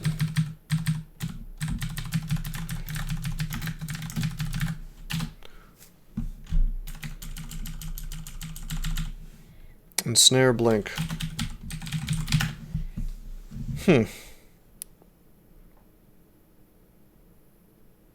Okay. I believe you then. Must have been changed in BCrawl. Curious.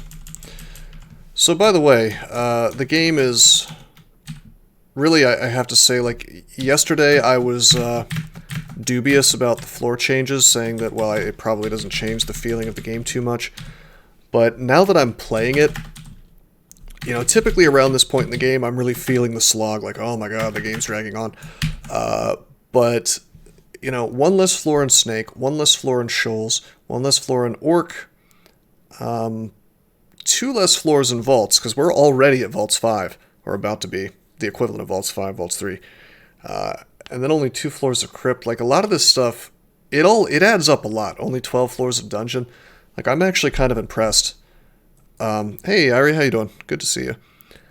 But yeah, I mean, I feel much better right now than when I'm playing in mainline, because it's like, wow, I'm already here and ready to do Vaults 5. It's like a small effect, but it definitely adds up. Remember when L's was 5 floors and Hollow Blades was a branch? Yeah, I do remember that. That was very long. And Lair was 8 floors, actually, if you remember. Okay, here we are with no MR in Vaults 5.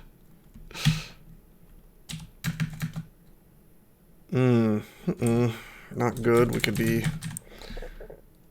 could be owned here. I tell you what, this is a great place for me to go ahead and burn an Agi, I suppose, even though I don't have very many. What mighted these things? Vault guards have Warcry? I guess they always had that, didn't they? Or no, they didn't. Wait, what? Hold on a minute. The Vault Guard roars a battle cry. Did they always have this? Did I hit my head and forget that Vault Guards have... Yeah, they do. They always did. I think. Maybe not. I'm questioning everything that I know because I'm playing a fork. Crap. My profane servitor's almost destroyed. Let's switch spots with him. Okay, let's Clouds here. Oh, that's good. The poison won't bother my allies. I wish I could heal my guys here somehow. I wonder if I can...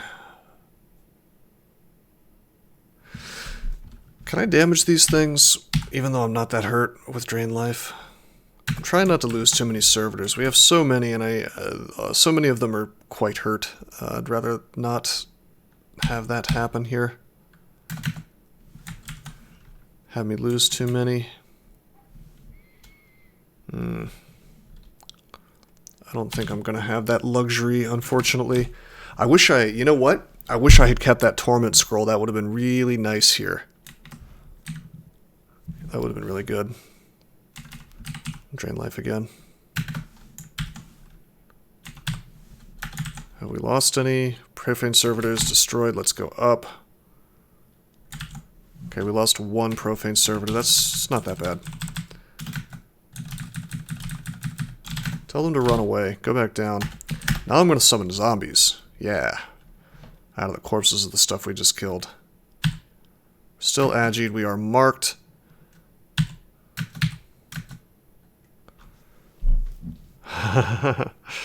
This is going to be interesting. Typically, Vaults 5 is like free for a Redumnal character, but that's only if you're willing to kind of burn all your allies in the process of doing it. Which we need our allies for the extended that we're forced to do. Gotta do 7 runes, and we still have to enslave a couple more uniques. Although only 2 more, so Garyon means really there's only 1 more. It could be a problem, but still. 3 runes, get a 4th one in Vaults, 5, 6, 7, 3 more. Could potentially go to Abyss. So that's like 2 hells that we have to do. Maybe Pandemonium instead. Dropped or used the scroll. I dropped it. I need to... I should have kept it with me on this character since I can take my hit points up so quickly.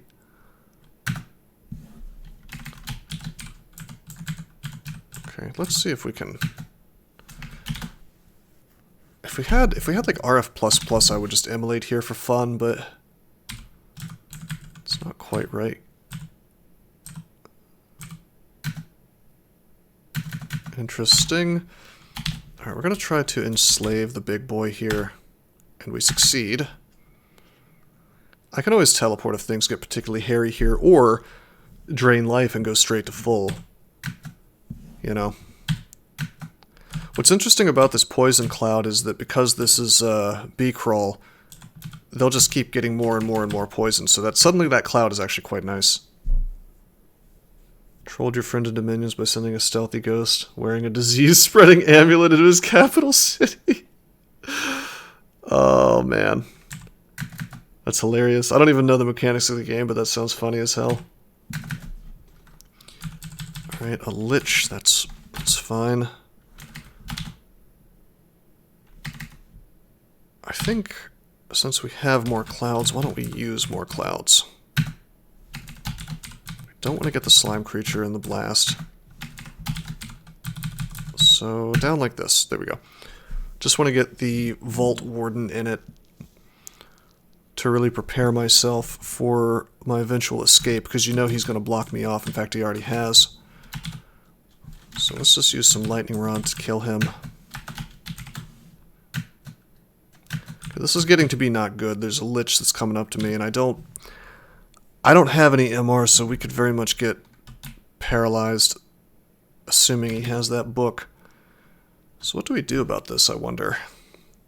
I could go ahead and start my telly. I didn't really want to, but we could. In fact, you know what? I'm gonna start my telly.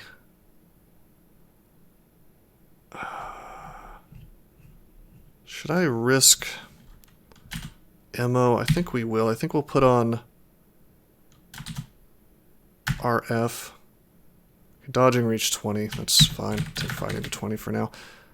Then we're going to read MO. Oh, shit. Oh, that's not good. I didn't want to actually trigger the... We're okay, though. We have like 50 AC. Yeah, we're fine. See, we're fine. We had 50 AC, and we were having the damage, before it even reaches the AC, so we were very unlikely to die. It was just kind of spooky to see. Now let's drain life. Going to full. Tell us still working. Gonna drain life again. Alrighty. That was pretty cool. Gonna see some more stuff coming here. Why don't we take evokes to 15? Clouds this stuff.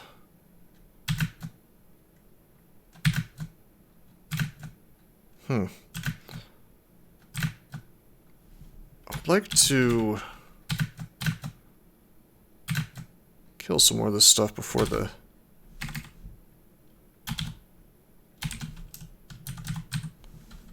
wears off, you know? Okay, I'm gonna risk the para for one turn just so I can do that. Doesn't work. Crap. Alright, we're gonna burn telly. This is very bad what I'm doing here, risking the chance of getting... Well, no, can't be parried. Can't be parried. I could be tagged with a couple of very painful corrosive bolts or force lances, though. Nevertheless, let's acid to kill that lich.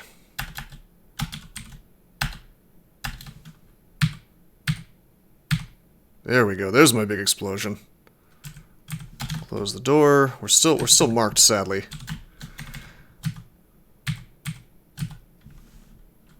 We have Aralek, no big deal. Let's just burn a turn, enchanting up the Iron Dragon scales. I'm gonna save this enchant weapon. We have paralysis, let's use it. Okay, you know what? Let's just enslave, actually. Quite a lot of stuff coming. Drain life.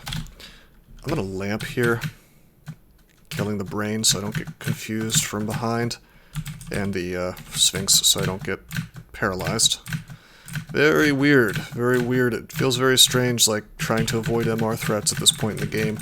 Typically I have, you know, super valued MR at this point, but there are a variety of conduct things stopping me from actually going for it this time. Let's clouds this stuff. Then I'll drain to get my hit points back. Yeah, I mean, Elder, it's really good. MO is really good, but you have to understand how much damage it can do and how to avoid dying to it yourself. I feel like I killed quite a few things with it just now, for example, with pretty much no risk to myself. Okay, we know he does not have the book that we're afraid of, so we'll just swing. This is a new bone dragon, by the way. I would not have pulled an ally into this fight because I'm trying to save my friends here. Let's Ice Blast to finish this Lich. A lot of Liches on this Vaults 5.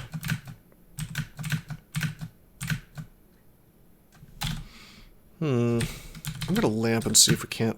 Yeah. I was a little concerned about the Entropy Weaver. Uh-oh. Uh-oh. Uh-oh. Paralyze. But Sphinx AC is quite bad, so... Boom.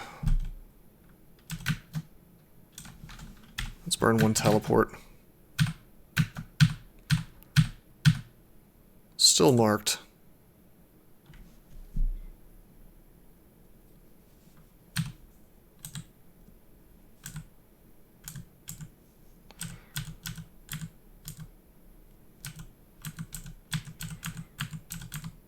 Yeah, when I tried reading the wiki for Dominions 5, it just seemed like a hilariously complicated game. Which is not a bad thing, mind you. Just seemed like there was a lot going on. Let's lightning bolt this stuff with our rod. Trying to take out the flayed ghost. It didn't quite work, unfortunately. Drain life to get my hit points back. I wish I could lamp, but we can't. That's okay, we'll use our last clouds. Get poisoned, unfortunately. It's hilarious how we spent so long being marked. I mean, that's just what happens, man. You don't have MR. This is one of the reasons I value MR so hard, because it's like, by the time you're in Vaults 5, you're gonna spend the whole damn floor fighting the whole floor, you know, at the same time.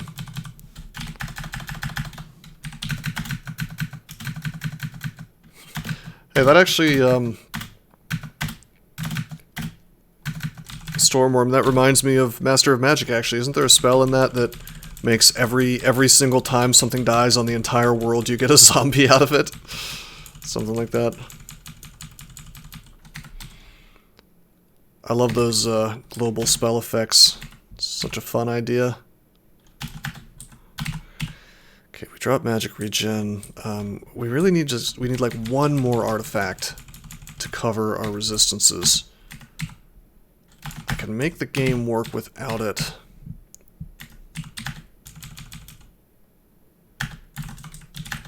But it would be nice if we could get that. Also, we have been not picking up sacks of spiders. Whoops. By telly. By box. By digging.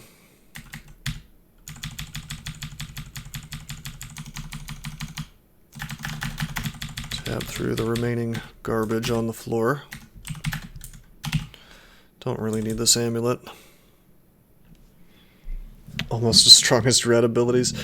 I'm tempted to take off my Faith amulet because we're going into extended soon, which is gonna be less useful.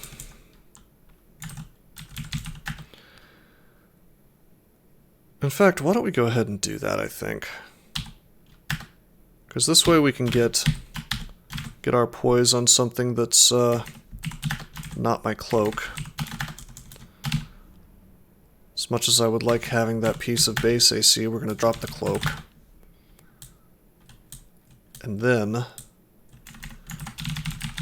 going to do the play that I talked about before. Scarf of Resistance.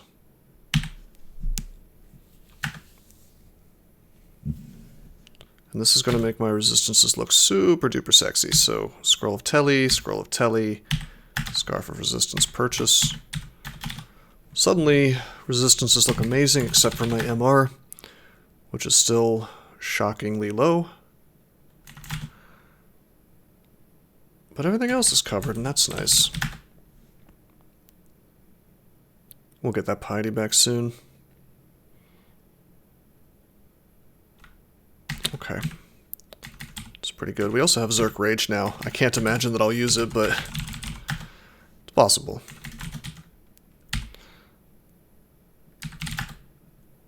Just looking at some of these Hell Lords resistant to electricity.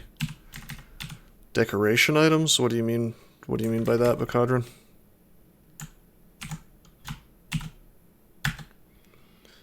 Man, we should probably do Crypt, but I don't think I'm going to. Let's get this game done. I think we can, we're strong enough despite the fact that we don't have brand weapon for that Evening Star for the +4. Let's just see what we find in depths. If we're like particularly screwed by the time depths is over, maybe I'll do Crypt. I should be more careful.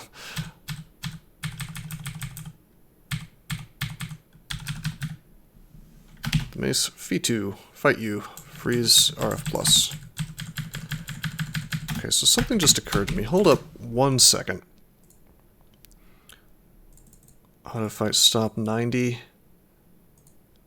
Okay, yeah, I'm using a base RC. Auto fight stop equals 90.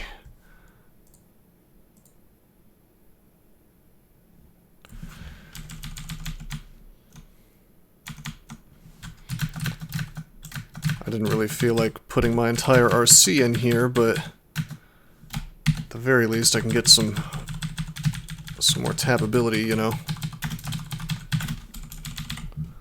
I don't have the 7 runes or the 9 uniques yet. No, when I said let's go win, I mean like let's go do the things necessary to get ready to win, you know. So Crypt doesn't actually put us any closer to winning. Doing depths does.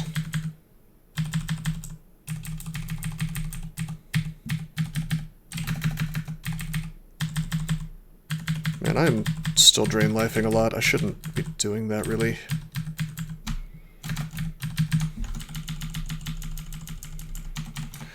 Also, because there's less experience in BCrawl, it might behoove me to do Crypt just for that, you know?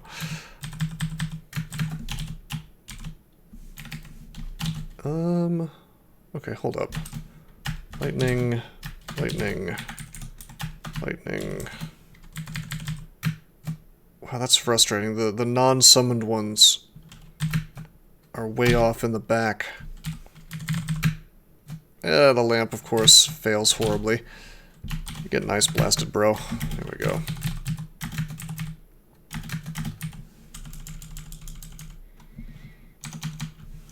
I mean, I don't know. Seems like sort of crufty to me, Bacadron. What's the point, really? Straying dangerously into the CDDA direction with that, where they have roughly 9 billion items that serve no purpose whatsoever. Yeah, cruft, you know, like garbage, like there's no reason for it to be there.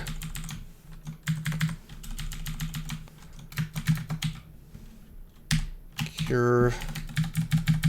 Oh, that was cute. A golden eye who turned out to be a shapeshifter. Man, I'm gonna feel a lot better if I can get my MR into a decent place. CDDA, Cataclysm Dark Days Ahead, a game with a very muddled design philosophy, unfortunately.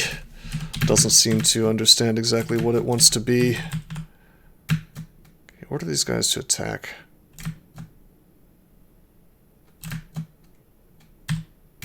We're not actually going to... You know what?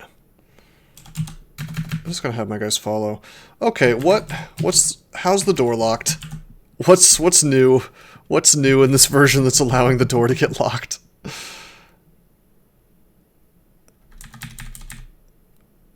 The Reaper activates a sealing rune. Reapers have sealed doors, eh? That's really interesting.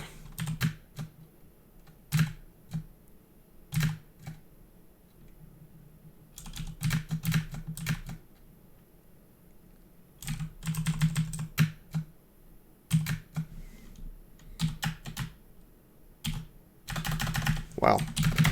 Well, it's good to know that for the future. That's, honestly interesting, actually. Interesting little addition to Extended.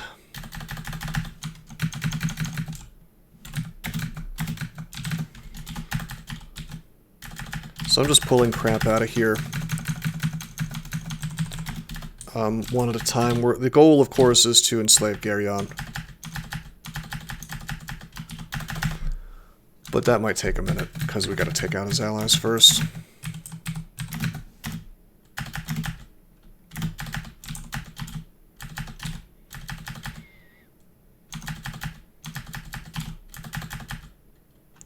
Constrict. Why don't we scattershot to stop that nonsense?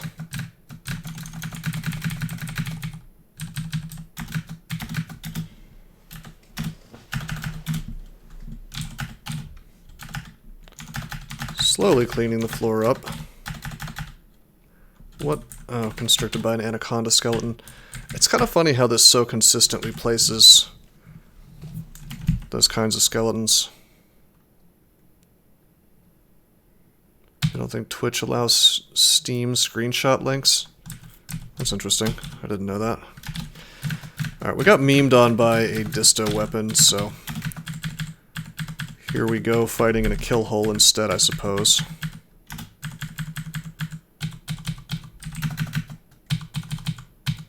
Oh, come on, get that corrosion out of here. Hell Knights have Berserker Rage. See that? I was wondering why they were zerking so often. I thought, you know, I just had surprisingly gotten a hold of, like several items of Star Rage or something, but oh damn. Let's heal wounds again. Uh-oh. It's a lot of AC.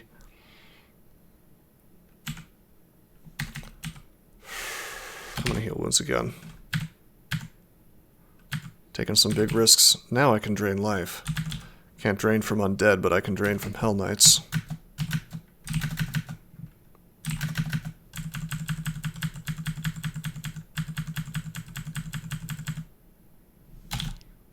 I'd like to lamp here, but no such luck. We're gonna lightning blast instead. 3, 4...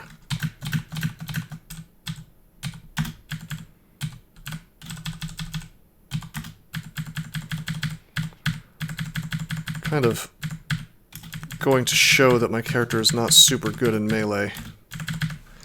You'd think he would be, considering the kind of training that he's got, but...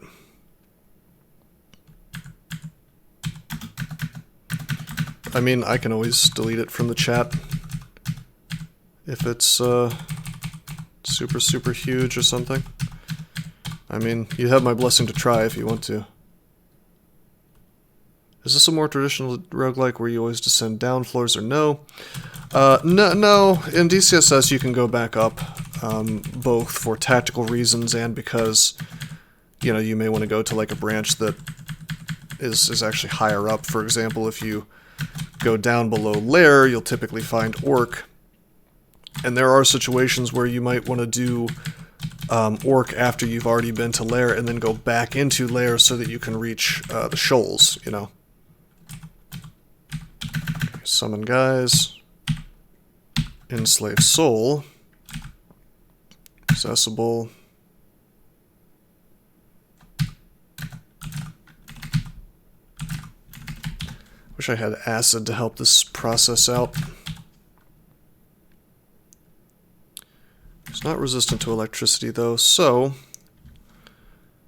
I think we lightning rod him. Still possessable. Order them all to attack him again. Still possessable. Garion's soul is now yours. Arguably one of the best. Well, easily one of the best. Arguably the best guaranteed enslave that you can get in the whole game. Just because Summon Hellbeast is so good. Now we only need to enslave one more thing.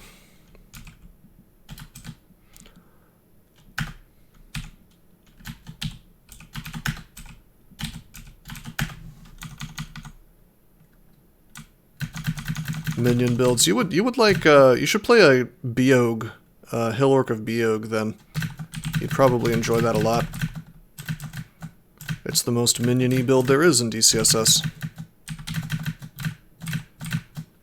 Alright, I'm bringing my allies in because this is just too annoying.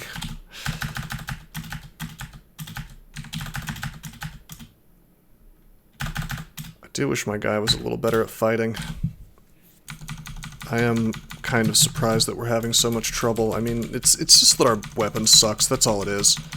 It's just that we've had extraordinarily bad luck insofar as not finding a brand weapon scroll, not finding all that many enchant weapon scrolls.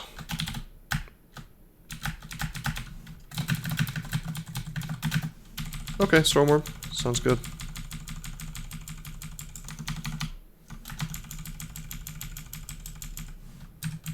Yeah, Portal Projectile is a lot better when you have a bunch of summons, that's for sure.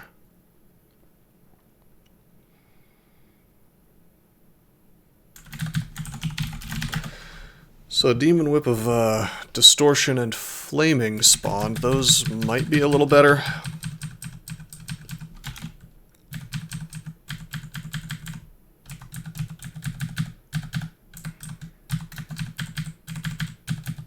I mean, not Disto, that's for sure. Wield them both.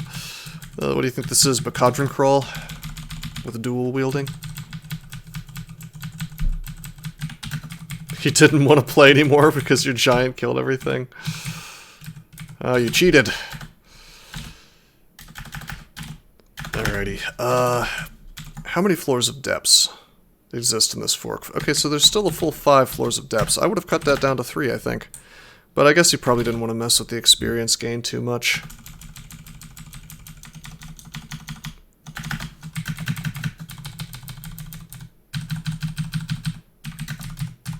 Some zombies for this. Let's check the screenshot. I'll take a look real quick, I guess. Alright, wow, your one giant killed 572 guys. That seems strong.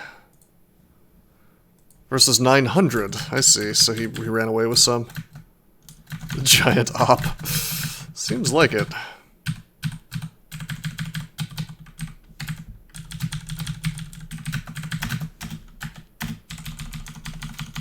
Can get paralyzed by this guy, but we have a bunch of allies, so it's not a huge deal. Although he could go invisible and then my allies are worthless. That's kind of a problem, I suppose. Hello, Juggy.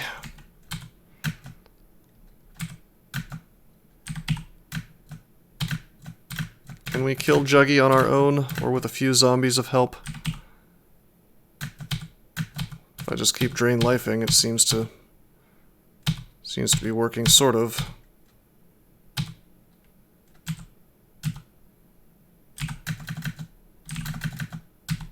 Oof. Oh, come on. Alright. Lamp. Fighting reached 20. Man, what's a kobold to do? What do I even want to be training? I'm so limited because I can only cast level 1 and 2 spells, so there's no reason for me to go for it.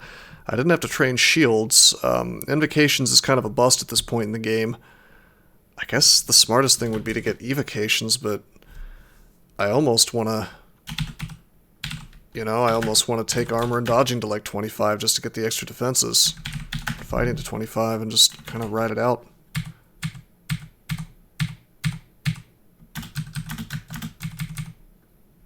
Give me that Juggy. That sweet Juggernaut zombie. I'll take evokes to 20, I guess. We'll just train all this stuff.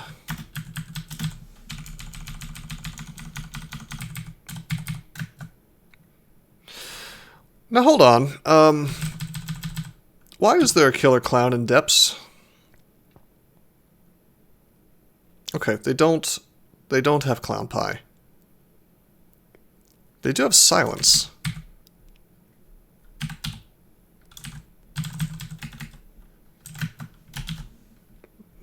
Interesting fork. Oh shit. With the disto weapon, he could abyss any number of my guys.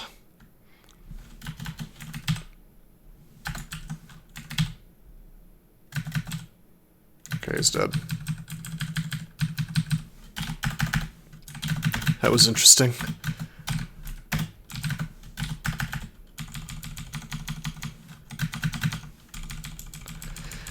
Well, once upon a time, Elder, there were wands that could do things like heal yourself, or teleport, or haste yourself. These were called yellow wands, and they were quite good. And then they took those out, and they kind of neglected to do anything about the fact that, well, now silence is much, much, much stronger. So I would make the argument that silence is straight up one of the most dangerous things in the game now.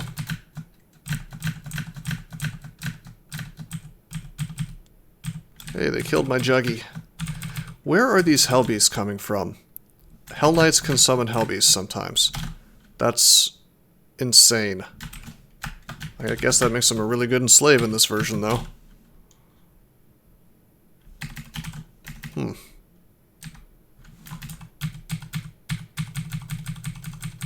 I... Okay. Screw it. I'm just gonna let the Bone Dragon take care of this problem for me.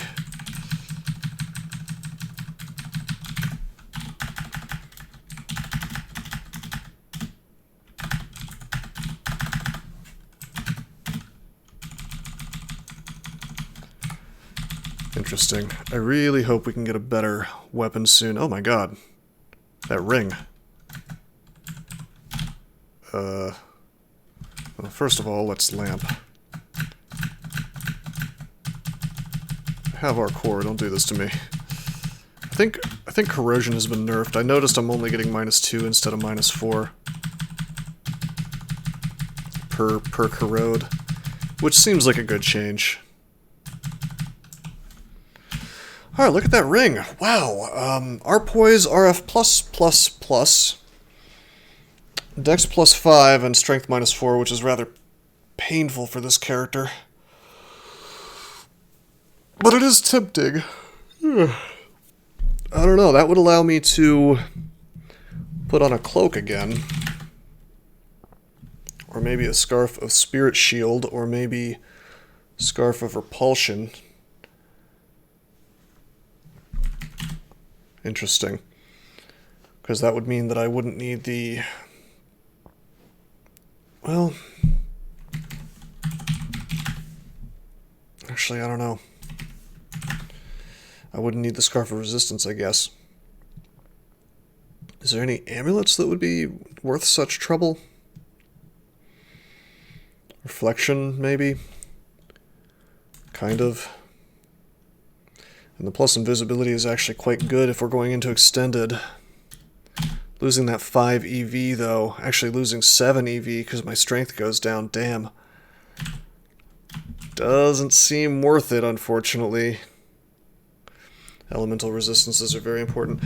They are, but mostly just the first pip, which we already have. As cool as that ring is, I think we're going to hold off on it.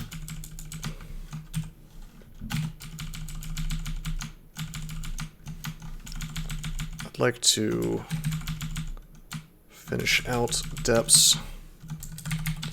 Okay, we have 2 enchant weapons now, so I could take this Evening Star of Elect to +5, I suppose. I'm really trying to hold off, because Hold up. I'm gonna Vuln this dude. We're gonna paralyze him. 48, 48, failed twice. Amazing. Okay.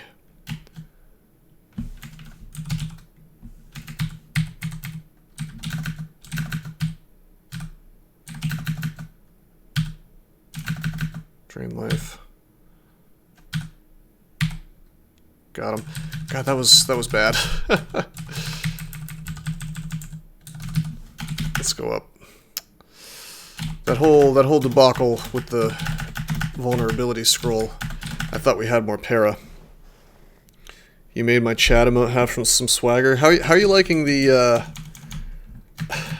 how are you liking the channel emotes, man, or the channel points or whatever that you can do? It's pretty cool, actually. Thank you. I saw today that you could modify them. It's pretty interesting.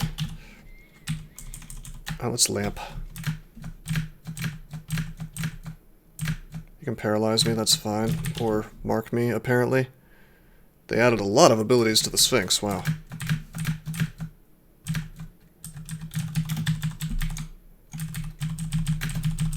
Alright, what's this now? Demon Whip of Venom. Pointless when you have sub. That's something I was thinking about. Like, why bother if you already have a sub? But if you can modify it, I guess. That's the use of the points, and you can highlight your messages, I suppose. I feel like this stuff matters a whole lot more when you're like watching a channel that has way more active chat or way more people in it. So maybe one day. Lots of abilities on that Sphinx that just got deleted. It's true. The game just handed me an Amulet of Reflection. It really wants me to swap out this amulet, but... man. I guess it's tempting. It's just like my defenses are bad enough as it is, though, is the thing. So we pop this on instead of evasion, taking my EV quite low, but then we have SH, which is allowed. We're not allowed to wear shields, but we're allowed to have an Amulet of Reflection. That's fine. And then we would take off the scarf. Yeah, paralyze is normal for Sphinx. Everything else I don't think was. Maybe the healing, I think they might get that in mainline.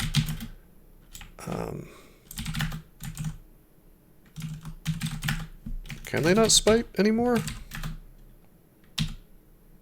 Oh no, they still smite.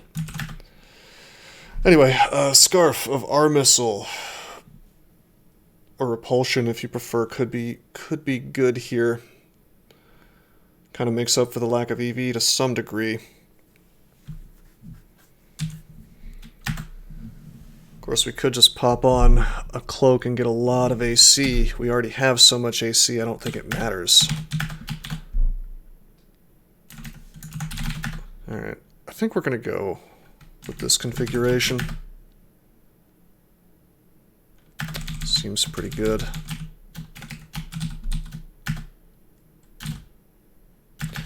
Yeah, I think that was the one I was considering playing, Stormworm, actually, when I was looking through that game.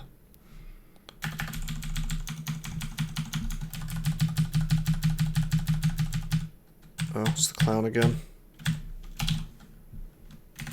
Let's pull him up. That one didn't have disto. I like how they gave him an axe so we would have the cleave attack. I guarantee you that's what BH Auth was thinking.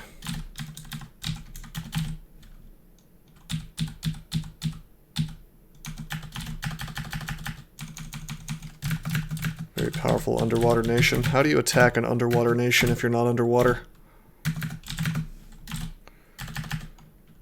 Is such a thing even possible? Killer clowns have them in this fork, Bacadron. Alright, this is pre-digging nerfs, so let's just enjoy the power of Kill Hole, yeah? If we had regen, this would be super smooth. Alas, we do not. Nevertheless, we're doing okay.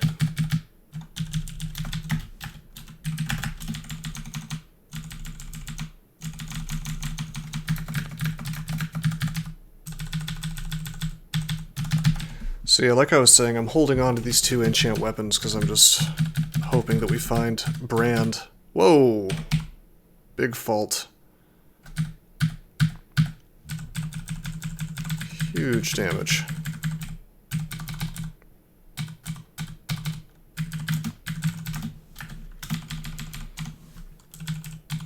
Spirit Shield should be buffed, you say? I don't know. It's quite good on certain builds, I think.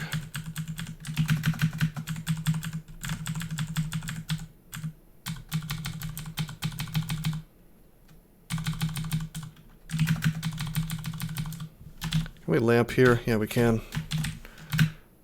Recharged.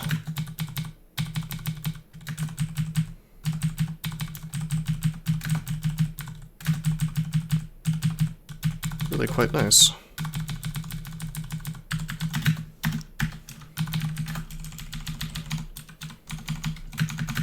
This is one of those wide open floors, isn't it?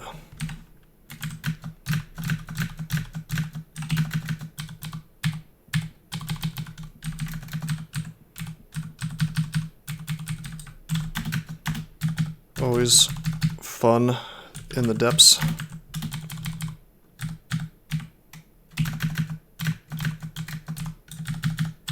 Having to fight most of the floor at the same time.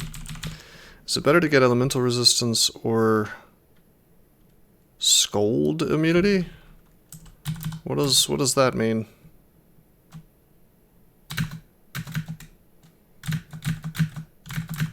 Oh, cloud immunity? Cloud immunity blows. Don't worry about that. Unless you're trying to do an ice cave and you don't have any RC, there's no particular reason for cloud immunity to exist. I mean, there's a couple janky uses of it, but it's very situational at best. Catoblepus, right? That's one of them. Let's pull this stuff. Okay, summon all of our guys. Then rest up. Tell my stuff to run away. Catoblepus. Catoplepus? I don't know. I've always said Catoblepus, but that's probably wrong. It's a Catobleps. I think we're gonna need a genuine Greek person to tell us how to say that. Do we have flight? We have 2 flight. That's good enough. I just want to clear these guys off.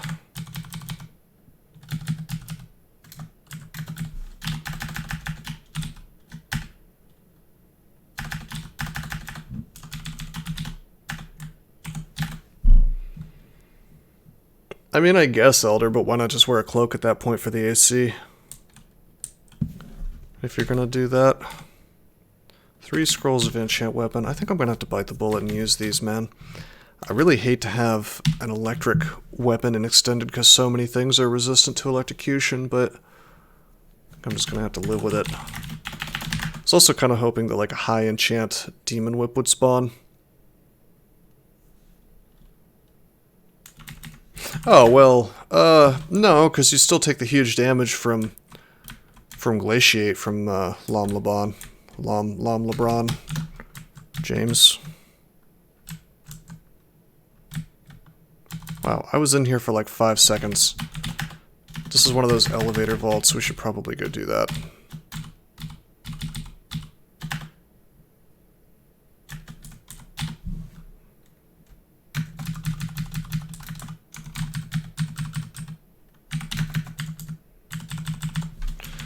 Nice. Okay, guy. Okay, guy who wants to throw rocks while I press the auto-explore key.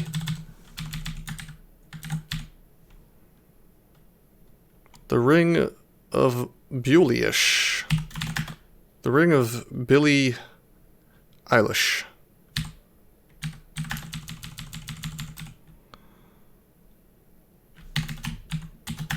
Okay, let's just go up.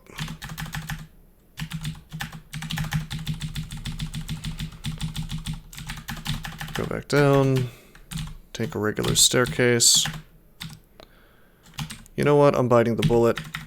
Enchanting that. Getting rid of our basic Evening Star. We now have a +6 Evening Star of Electrocution.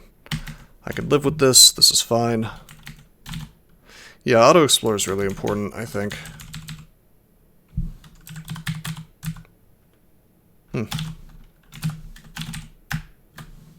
Nice. Look at that perfect lamp. Quite good.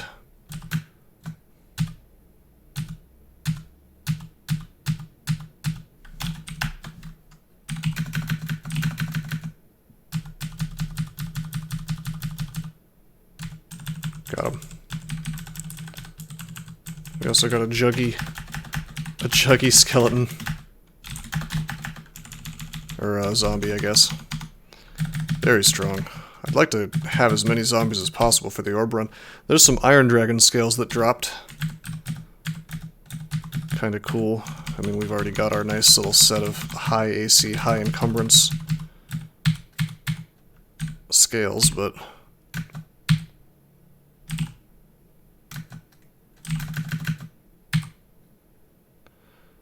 Alright, with an Ancient Lich around, it would behoove me to order my guys to attack and then sort of back off a bit. Did he turn himself invisible? Yeah, he did. Of course, he's the Crystal Spear guy.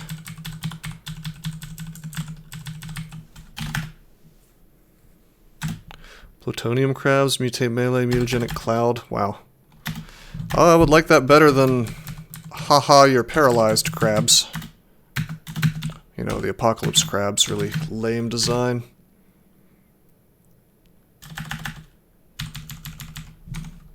Interesting, Storm. I'll have to keep that in mind. Iron Dragon Zombie kills the Ancient Lich. Very cool. Zombies are surprisingly strong. Okay, I don't care about any of this. There's another +5 Ring of Evasion. I could give myself 10 EV extra if I wanted to. It's kinda cool.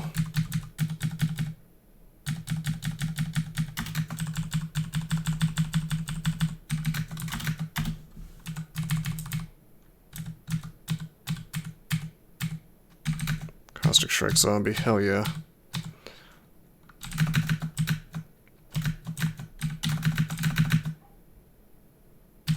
I'm gonna let my allies kill that Lich because he had Crystal Spear. Rest up on Depths 5, pull all of our guys. Tell them to run away, go up, this way I don't pull them with me.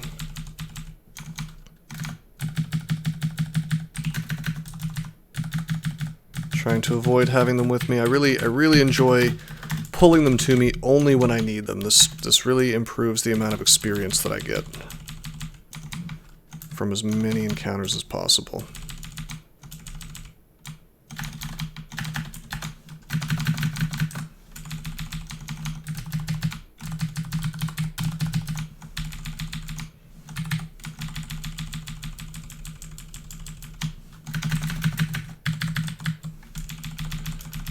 Kind of a marathon session today, I guess.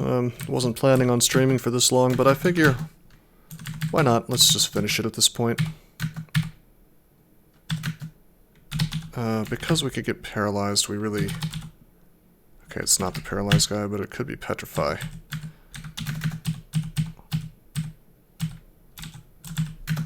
Bro, did you just one-shot my... Okay, no, he didn't kill my Profane Servitor.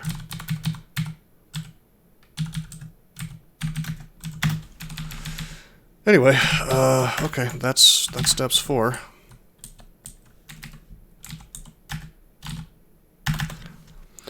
Yeah, it sounds like that game has an awful lot of replay value, Stormworm. Sounds like there's a lot of interesting things going on, I guess. Still training all 4 things that we set to train a while ago. Even though my aptitudes are quite good, it's going to take some time.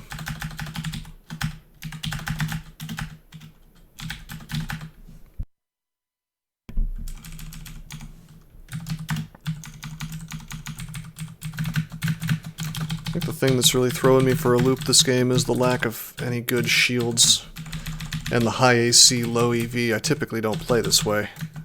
Like, I'll go for AC primarily, but that does not mean that we sort of forego having EV.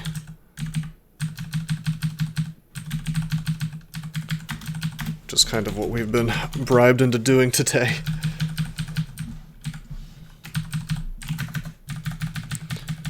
It can be made to work, but I would say that it's not the optimal thing to do.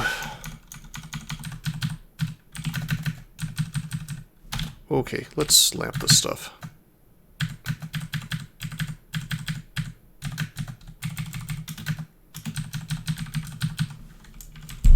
Conan the Barbarian.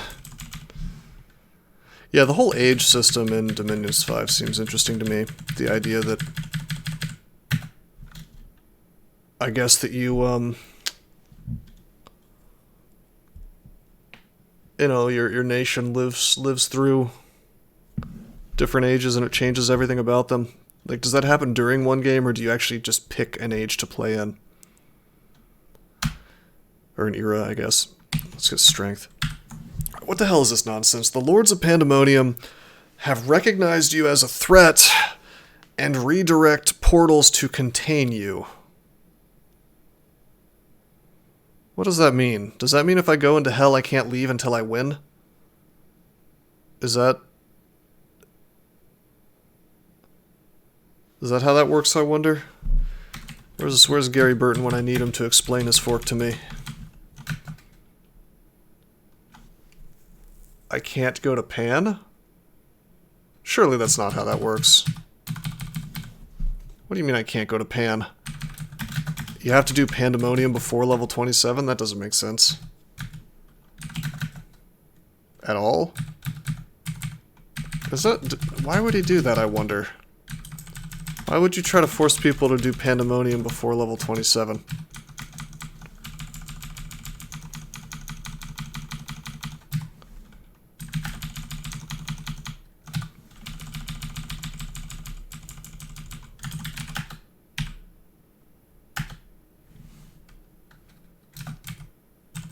Picadron, did you make this up? Am I gonna have to go into Pandemonium just to see if you're making stuff up? Because, like, I see a portal right here. If you go through a pan gate, it takes you to the Abyss now. That doesn't make sense. Really? Meet a lord with silence. Oh, man, I don't know if I should trust Picadron. He's a fibber sometimes. A little bit of a fibber. Let's get rid of the whip snake bite, by the way. Anyway, we're going to hell anyway, so it's not a big deal.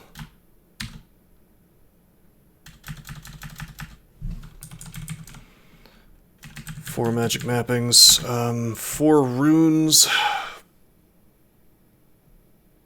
You know what? I'm gonna need to get the Abyss rune anyway, so...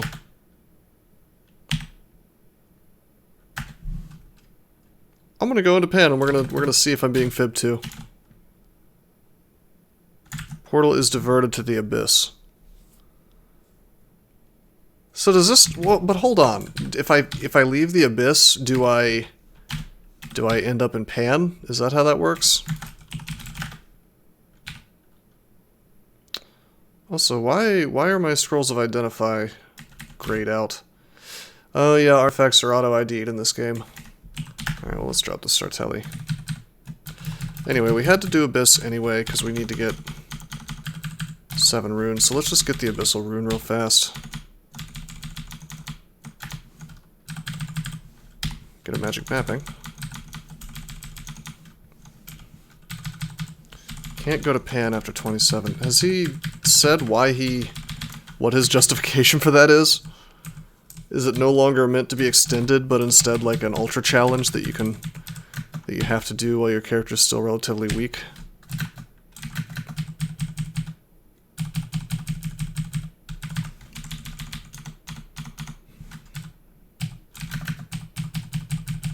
Wait for the confused to end.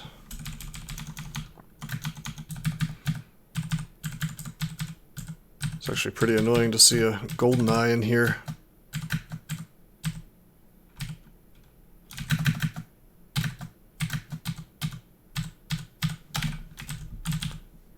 Now mutate.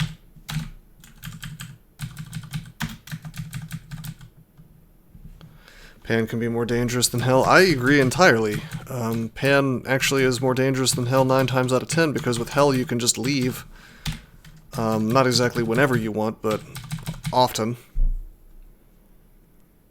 After you have any rune, everything auto IDs. I see, okay. That makes sense. I like that.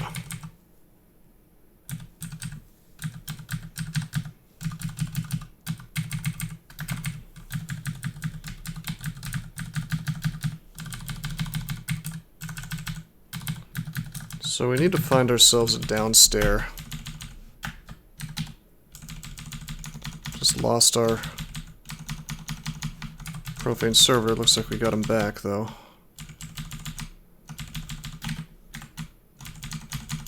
Just kind of tabbing my way through. I'm hoping... Okay, good. That's a gateway leading out.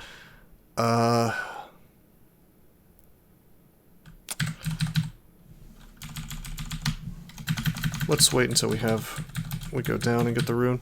If you enter a hell branch, you can't leave that branch without the rune in BCrawl. Huh. Well, that's definitely stronger. Final fight. There's no real, there's not like a final boss.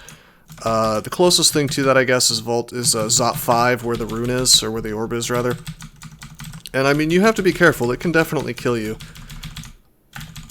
If I'm able, I'm gonna try to finish that. I mean, we're just gonna marathon this and go ahead and win once I get my 7th rune.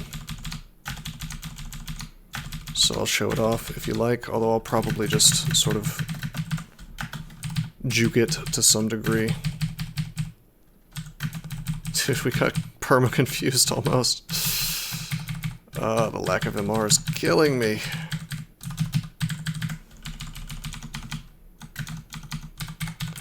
Quite an army here. I'd hate to lose it, because I get Abyss teleported.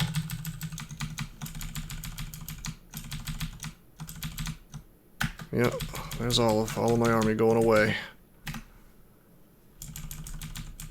Just try to win, no need to risk anything for it. Yeah, well, typically you want to clear all of Vaults 5 anyway, so have no fear. It's possible to ninja it.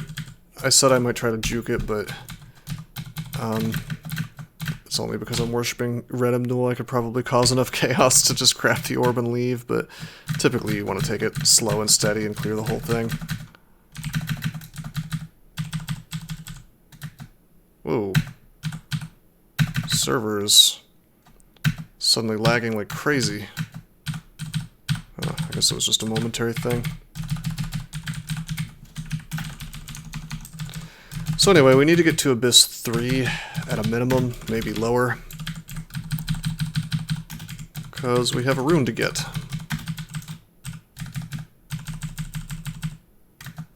Gateway leading down, there we go.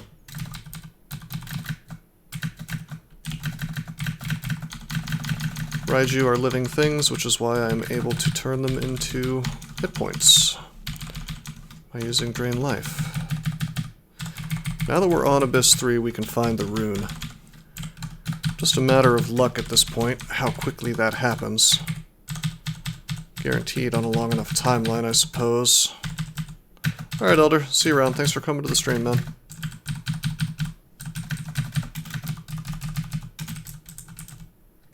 Oh, there's a way down. I suppose we'll probably take it. It's not like this is the rune vault.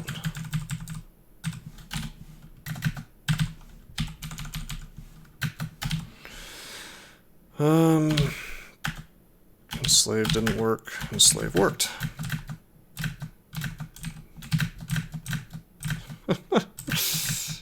Thank you for hellfiring my enemies for me, bro.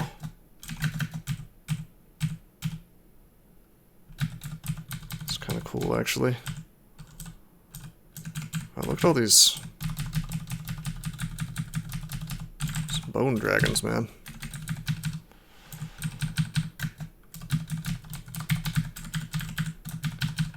Hate to lose them as soon as I leave the abyss or whatever, but it'll be helpful if I can find the rune real quick. Oh, already lost. Oh, here we are.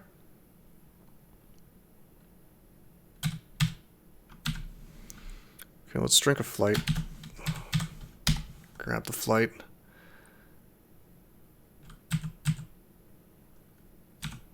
I haven't used blinking in a while. You cannot blink because you were locked by dimensional anchor. Nice meme, asshole. Alrighty, I guess we'll clouse this stuff.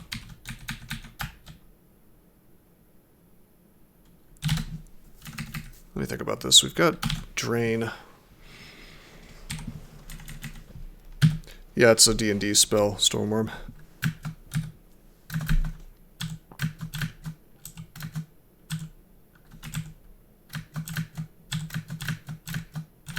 But in this game, it's something that shifter enemies can use.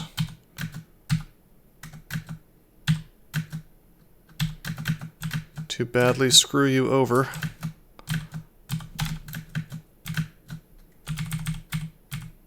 Okay, where's the rune? Abyssal Rune of Zot, there it is. Okay,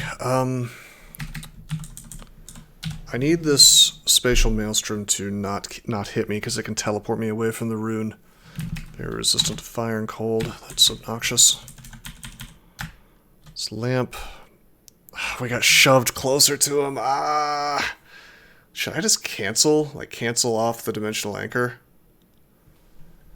What's his AC? He has no AC. Okay, that's a solution. No AC means Scattershot kills it instantly.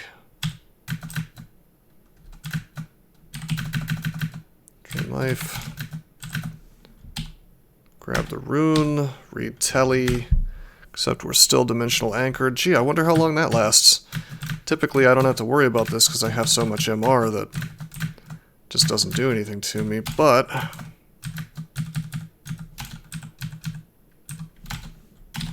there's a portal deeper. There's an exit. Pass through the gate, and you end up back in the depths. That's really strange. Are you sure that every single pan portal redirects to Abyss? It seems like it turned it into an abyssal portal. Or is this not where I was? There's a pan portal there. There's a pan portal. Is this the one I went into? Or did I go into this and it actually turned it into an abyssal portal? I gotta talk to Gary Burton to be sure about this, but I don't know, man. That's weird that he would lock off pan after you hit 27. Creates a very weird situation where you have to really track your experience gain. Anywho, it's 5 runes. We need to get 2 more. We'll go into hell. We have RF+++, so I guess we go to Gehenna. Gehenna. Nope, just Gehenna. If you enter this portal, you will not be able to return without its rune. Continue. Okay, well, Bukadron was right. You cannot go in without getting the rune first. Fingers crossed, wish me luck.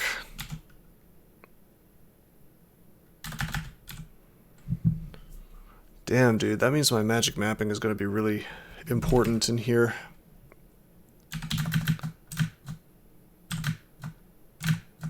Just gonna have to use our army to really tear shit up, but the problem is that, like, if I run into a well and truly dangerous situation and start losing my army, like, that's pretty much it, you know? Also, we don't have much in the way of hexes, which doesn't make me feel too good.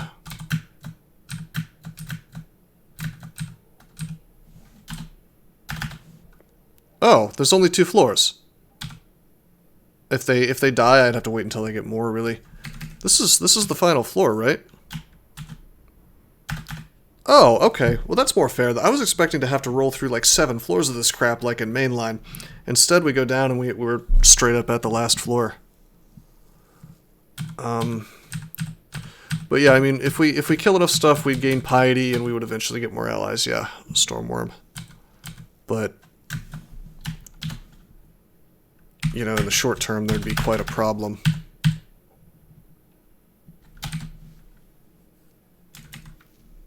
That's strange and Naughty Badger. How many flight potions? Just one? Good enough.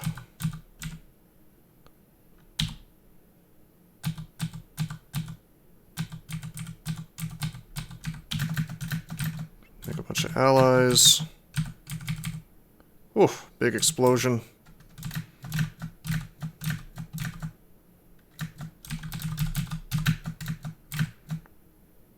Order them to attack the Hellion, so it should die really fast. I think we just lost a... We just lost a... no, that was a Balrog dying, not one of my allies. These Hellfires are going to clear my allies really fast, though. Ouch. Phantasmal Warrior. Hell Beasts is fine.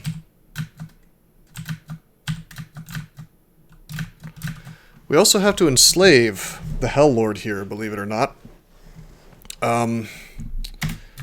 Will be very interesting having Cerebov, not Cerebov, but Asmodeus as an ally.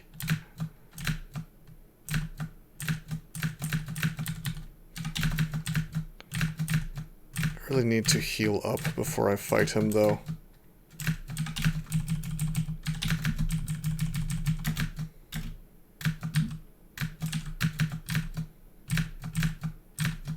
Come on, Bone Dragon.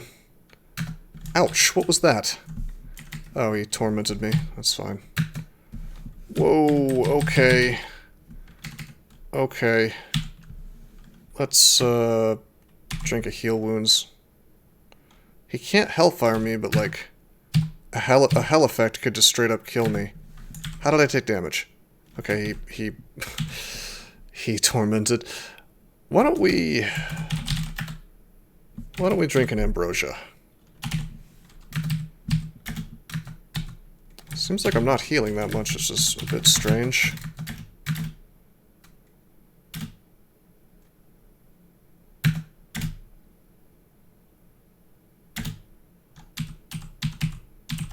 Eat some rations. Okay, that's fine that there's a tentacle man coming, we'll just have our allies deal with that.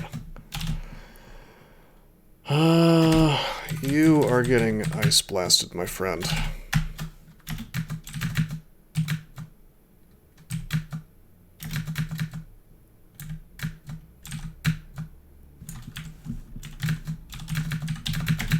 Just trying to get to full hit points before I try to take on Asmodeus.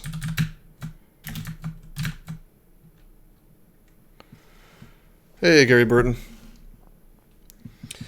The Hell Warrior work is interesting. I like it, actually, I like it a lot. One thing I'm a little confused about is Pan. Is it correct that you literally cannot go into Pan once you hit level 27? Because that seems just a little bit wild to me.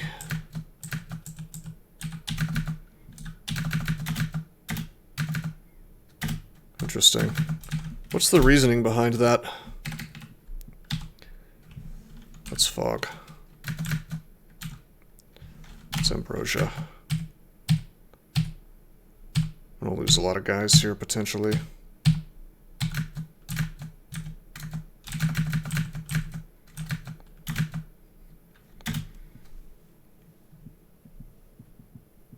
You want it extended to be harder than a 3-rune win? Well, harder is an interesting word. I'd say it already is harder, but, you know, certainly you can farm up until it becomes about the same.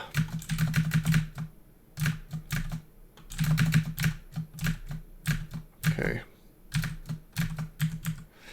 My only issue is that there's no way to lock your experience in.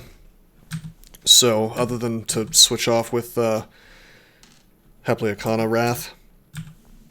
So it seems kind of annoying. Game needs more unavoidable death. No! Alright, let's enslave Soul on Asmodeus. Hopefully we can kill him fast enough to get our final enslave here. I'm going to acid him. I'm actually going to... Well, the acid didn't work. We're going to net him now.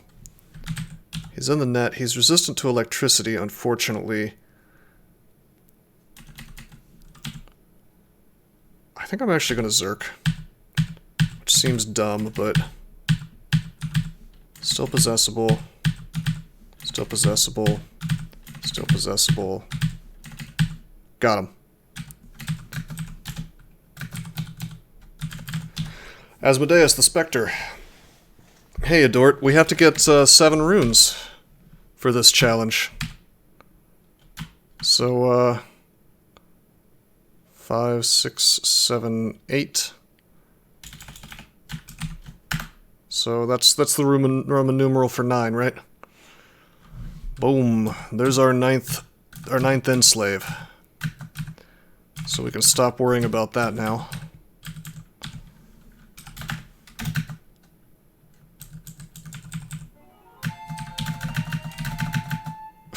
Speaking of Pokemons, my phone has gone off at the perfect time. Alright, let's get the hell out of here. Bro.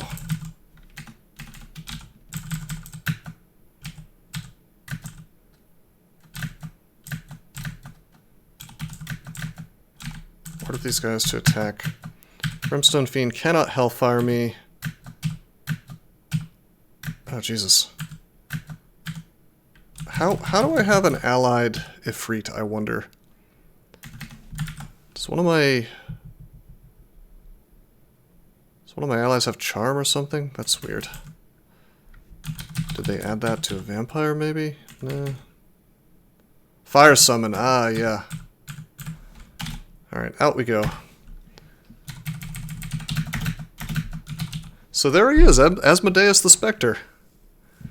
He's got that Hellfire, man. Quite good. +7 Scepter of Asmodeus, +40 damage. Alright, so we have 6 runes. Couple of choices. We can go to any one of these hells. Or we could go to Tomb, which sounds like garbage. Or we could go to... not Pan, because that's not allowed. So yeah, just the hells and Tomb. That's the only options. What a shame. What would be the best, I wonder? Gehenna was the clear winner before, because we had RF+++.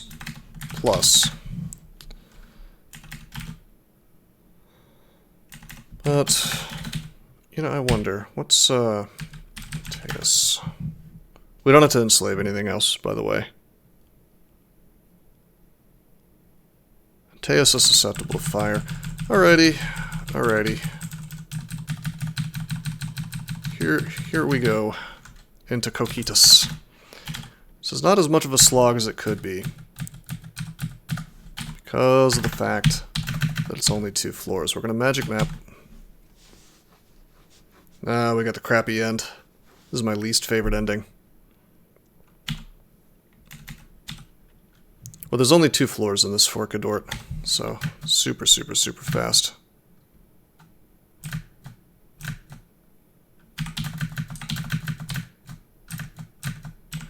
Let's drink a curing so this rot goes away. Yeah, BCrawl. Maybe we'll find some of the people you've sent people to Coquetus? How would you do such a thing? I like the center one more because, well, I don't know, this one feels like more of a slog. Oh god. Okay, summon. Drain life, drain life. I mean, I guess it's okay. Maybe in BCrawl, I guess, the one in the center would be harder, but in mainline you can simply leave a bunch of times and it actually feels pretty controlled despite the fact that you gotta fight the whole floor. Powerful mages and had to be dealt with somehow. You thought the Icy Realm of Devils is one way to get rid of them? Did this happen in like a D&D campaign or something? How does BCrawl Red feel and extended? About the same, really, as mainline Red and extended. Maybe a little stronger because there's less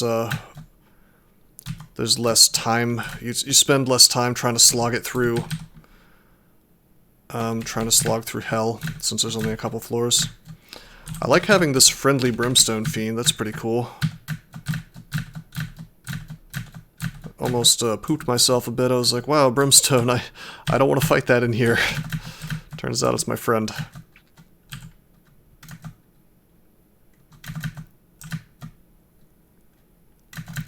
Oh, you're talking about... yeah, I noticed that. I was wondering if that was something you did or if I was just remembering Redemnul wrong. Redemnul feels significantly stronger now, actually. Now that you can have all these extra profane servitors and bone dragons. Personally, I like it.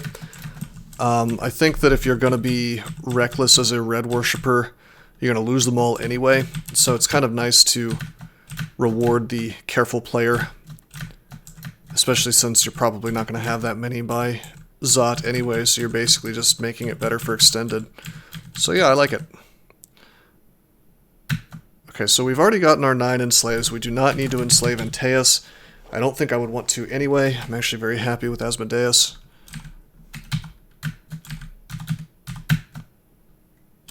Trying not to get tormented too much. Haha. Immune to negative energy. He's not going to get drained, unfortunately, but...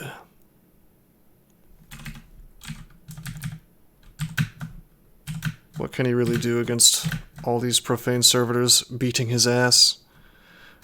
Bacadron, are you asking me to say Asmodeus instead? Because I don't think that's how that's pronounced. No, I foolishly dropped my Curare, and you're right, I should be using Curare against him, but this is the last rune we have to get, so it's okay to lose a few things. An item that unlocks Wiz mode. Once you get 15 runes, perhaps. Once you get 15 runes and the orb. Alright. Teleport. Teleport. Here's the exit. Amadeus. Is it? Is it really? Alright, there's our 7 runes. So, the rules we had to follow. Only use maces and flails weapons, as well as rocks, darts, throwing nets. No shields. No spells except for level 1 and 2. Enslave at least 9 uniques. Get 7 runes, and worship Redemnul by lair. Or orc. Well, and orc. So we followed all those rules, we got the full points. Let's go win. Pikel. Yes, the Pikel Cosplay Challenge.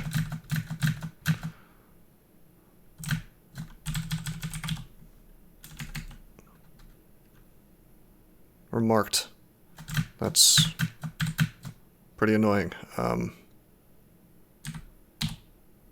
Let's recall, let's drain. I really shouldn't be doing this next to the Zot trap like a madman. A lot of berserk things here. Why don't we lamp down in this direction? Yeah. Why don't we scatter? Well, we can't scattershot, can we? Drain life again. And again. Clouds these guys.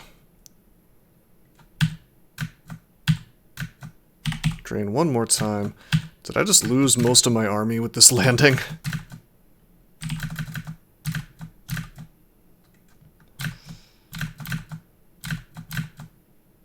Uh-oh.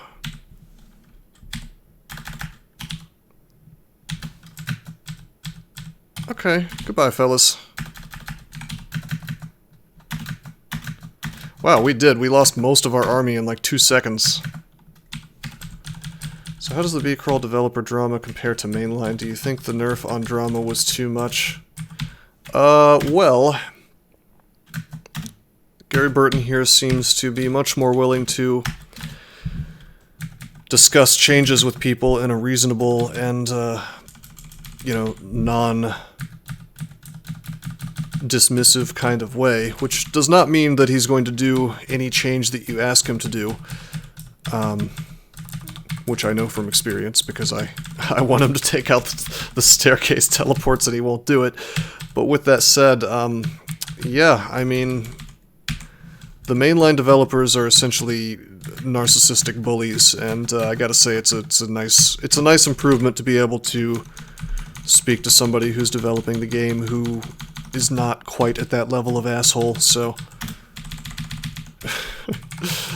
I mean, I know you're just kind of joking around, you know, but it's a good thing.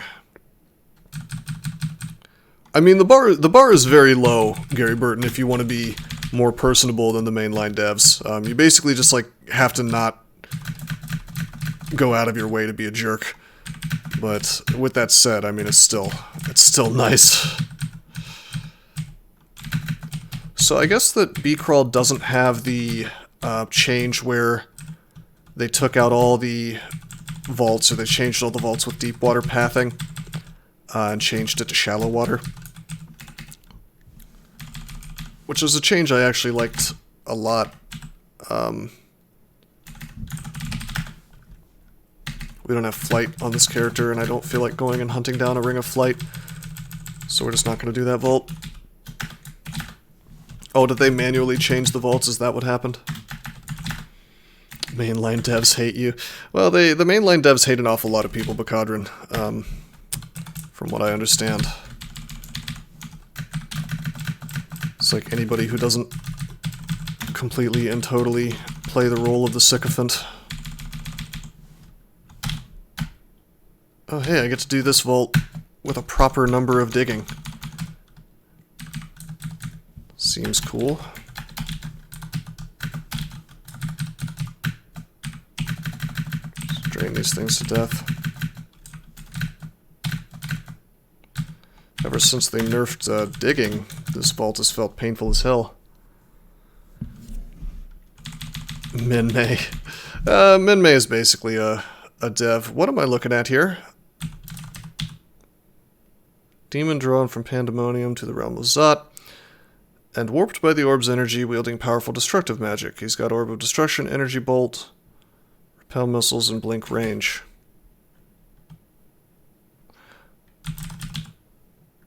Okay. Well, my Asmodeus died, so...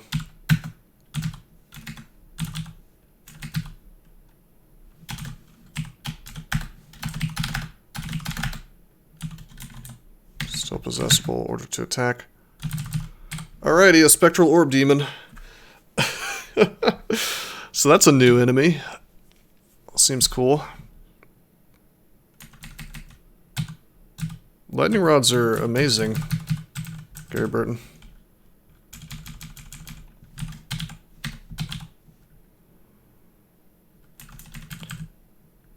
Alright. I am very interested, by the way, in what you did to Killer Clowns, making them depth enemies, but taking out the stupid clown pie thing and just kind of giving them a collection of spells. Oh, you buffed the scaling? I didn't know that. Yeah, we have 20 evokes right now. We have even more evokes than I typically would get due to the nature of this cosplay challenge. I wanted to ask you something. Did you give the clowns axes instead of clubs specifically to give them cleaving? Because super thumbs up there. I thought that was a nice touch. Good way to counter summoners and whatnot. They seem to all have hand axes anyway.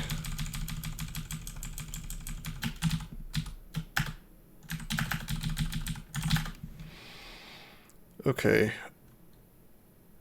That's a scroll of ammo. Can we kill this ghost? Of course we can.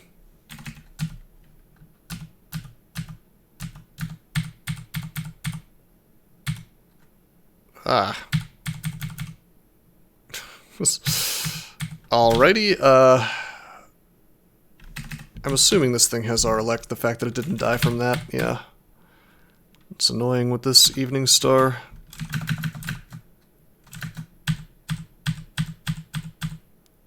There we go. Joffrus Vasimp. Sounds like a fake ghost to me. Yeah, you know, haha, this is funny is probably not a good reason to make one of the most dangerous enemies in the game work a certain way. It's a reference to The Shining because they have dig. Oh, I see. That's funny. Uh-oh, uh-oh. Oh, session ruined. I got a bug message. I hate BCrawl now. Uh-oh. There's a C-stack overflow. You hear a faint grinding sound 198. That's the sound that you hear when walls get destroyed.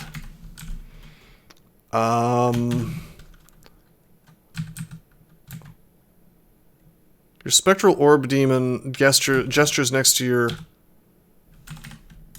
It's the orb demon doing stuff, I think. Oh wait, what's happening? Did this crash? No, we're okay.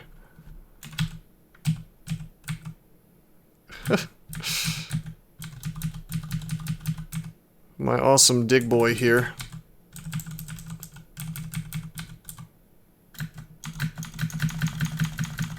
I bet you if you enslave something with dig and mainline, I bet that bug exists.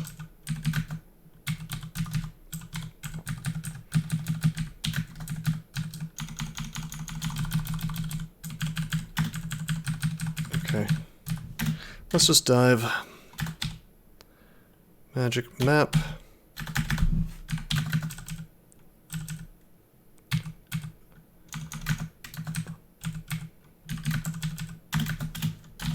Well, you wouldn't see it. That's a bug that would be stealth for a while because, who the hell wants to enslave a cacodemon, you know? Yeah, the 198 casts kind of throws me. Why wasn't map empty? 'Cause I'm silly and I full cleared parts of Zot. Oh, you mean why weren't the walls gone? I thought you were asking me why I had so much magic mapping. Yeah, I don't know. I don't think the spell actually cast. I think we just saw the message. Or it cast it like 198 times in the same direction, although you think we wouldn't hear the sound at that point. Yeah, I don't know. It's weird.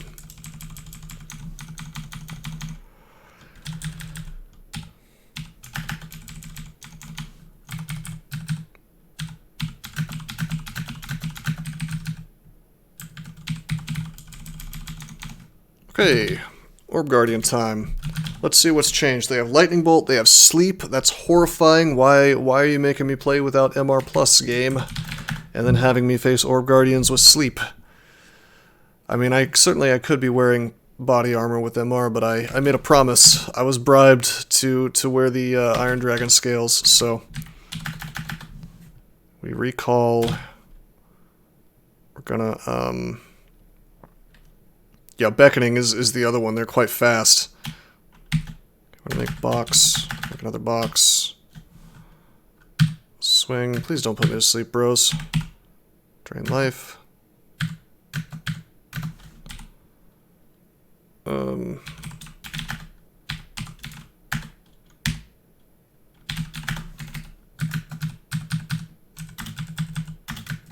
Okay, this'll do. Sack of spiders. I should go get the sack of spiders from Elf. Oh, we've been beckoned. We've been marked.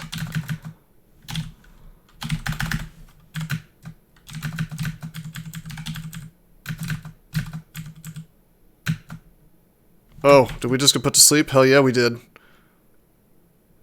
I think. Suddenly lose the ability to move. JK, we got paralyzed by the Ancient Lich. Alrighty. Trying to do Zot without MR. Well and truly horrifying, especially while marked. I think we're going to try to do this all in one sitting, though, because I have so many boxes of beasts. Just keep busting these guys out. On the other hand, they'll probably just get owned by Orbs of Fire. Bro, I gotta stop being a madman. Let's haste. With these Neo Orb Guardians around, we could really die fast. Especially if we're put to sleep right now, it'd be a horrifying experience. I'm not taking this even half as seriously as I should. Alright.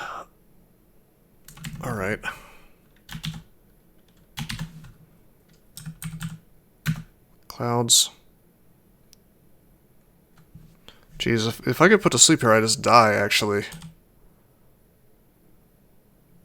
Does the orb effect still exist? Yeah, it does. Phantom mirrors are an interesting play. I thought about it, and it's not bad. But I think we need more help than that right now, so we use summoning instead. Sleep doesn't require line of... Well, yeah, it does. Alright, we're gonna trade spots. We're going to drain life. Now we can't be put to sleep. Good. Too many orbs, though. We are hasted. Are orbs different?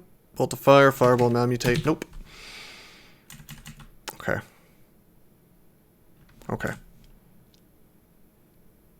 Frenzy needles on orb guardians are pretty cool. Yeah, I probably should have gone for that. Scroll summoning. Bail, bail, bail, bail. Dig. Dig. Was that an orb demon? Yeah, it was. Those guys can dig things out. That changes things a lot. We're gonna agi. Oh, wait. Oh, I summoned the orb demon. Okay. Okay, we're gonna use might. We're gonna duke it out with all this stuff, believe it or not. But I need that orb demon, even though he's mine. I need him to die. So that he doesn't...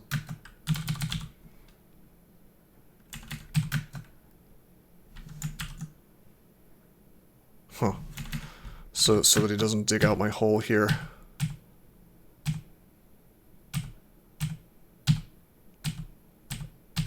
Okay, he's dead. Okay, might, agi, haste.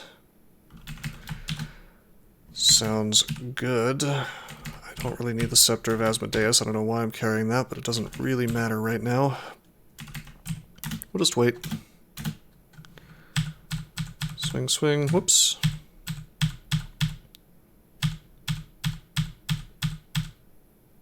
Haste is running out. We'll re-up it. This is a great argument in favor of saving all your haste for the end of the game. Actually, why don't we... Okay, well, never mind. He was resistant to or immune to electricity. We got the wrong cloud. I was trying to cloud. Check mutations often. Luckily, we are resistant to mutations, but yeah, you're right. I should. I'll watch the message log more closely than I typically do. I'm just afraid because we only have 3 heal wounds. So, I don't think we're going to be able to do this. We're not allowed to cast regen or else we'd be fine. But that's a 3rd level spell, and that's not allowed for the challenge. Luckily we have RF+++, so... we're not super likely to take a ton of damage here. He's trying to mutate me, he's just failing. Okay, that's Orb of Fire number 2, but there's like 5 more behind him. Feel a little less agile now. Drink another agi. Wish we had acid, that'd help a lot.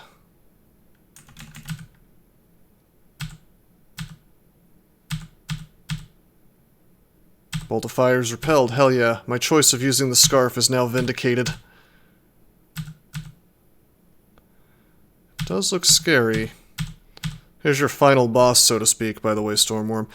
Okay, so that's... we killed another orb, but then there's one right behind it. Just Telly? That's frying pan... out of the frying pan into the fire type talk right there. I wish I could, like, pop out of the hole for a second.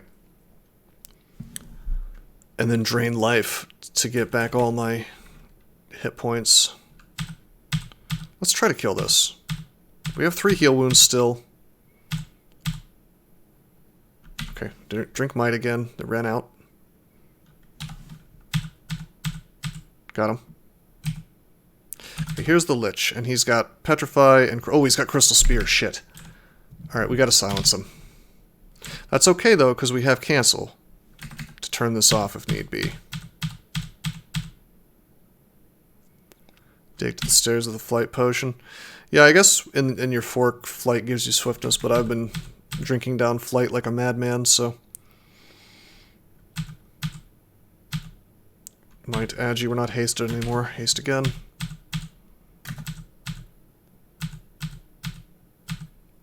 We're okay. I think this is the last... If this is the last orb, we're fine. Damn it, there's one more. That's okay, we still have heal wounds. If we go below 50, we'll suck down a heal wound. Okay, we're at 50. Let's drink a heal wound.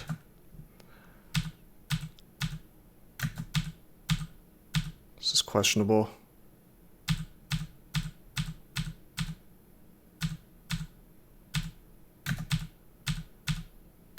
Bro.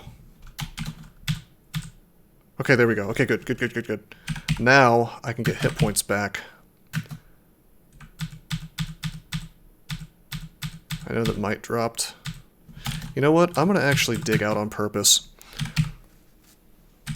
Draining out all this crap. Boom. Going to full hit points. Then we're going to lamp. Because we can still be put to sleep here, which is no good.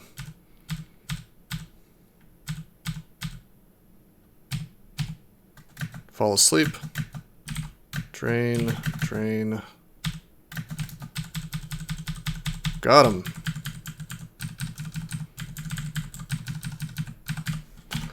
Up we go. Did we do Zot 3? No, we didn't.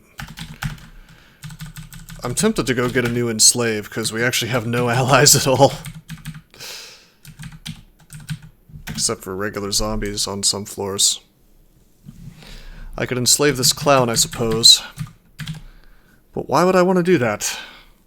When he will just silence me like a madman.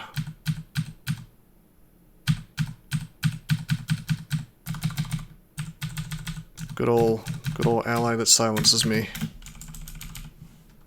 Orb Demon, on the other hand, makes quite a good friend, I think.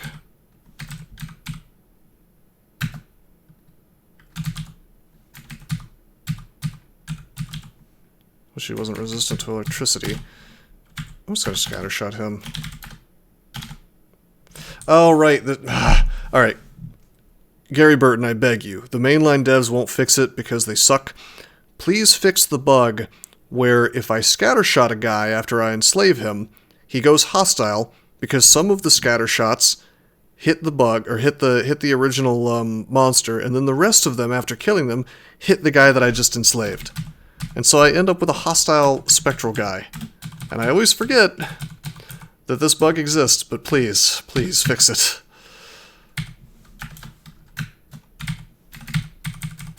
Okay, we have a Spectral Orb Guardian now. I guess that'll have to do.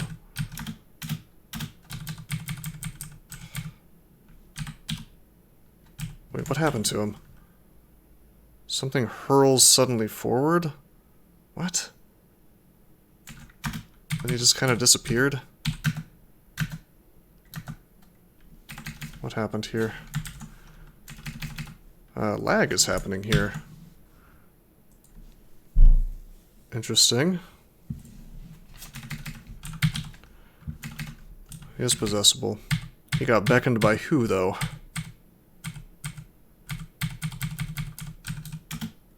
Look, he's wandering off. Is there something weird about Orb Guardian movement in the fork? Okay, no, he's not wandering off anymore. Interesting.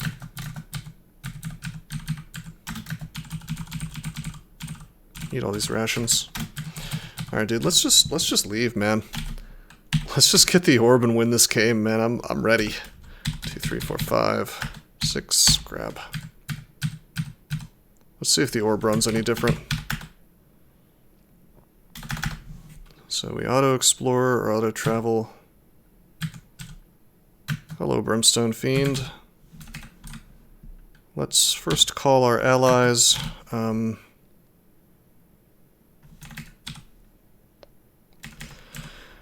Probably one of the most annoying enemies for this particular character to meet. I hate to Zerk on the orb run, but I'm gonna.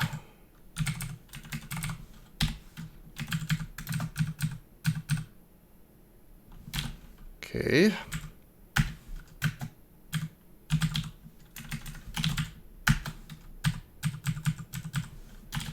Up we go. I think we full cleared Zot 1, so... Oh, wait, no we didn't. Oh no, the hatch leads to the worst possible place. Okay, we're gonna fear. Are you for real? You read the scroll of fear, it crumbles to dust. Storm Dragon looks frightened. The Moth of Wrath resists with almost no effort. Did you increase the MR? No, you didn't. I just got hilariously unlucky. I've never in my life seen fear fail to work on a Moth of Wrath. This is just incredibly bad. There we go.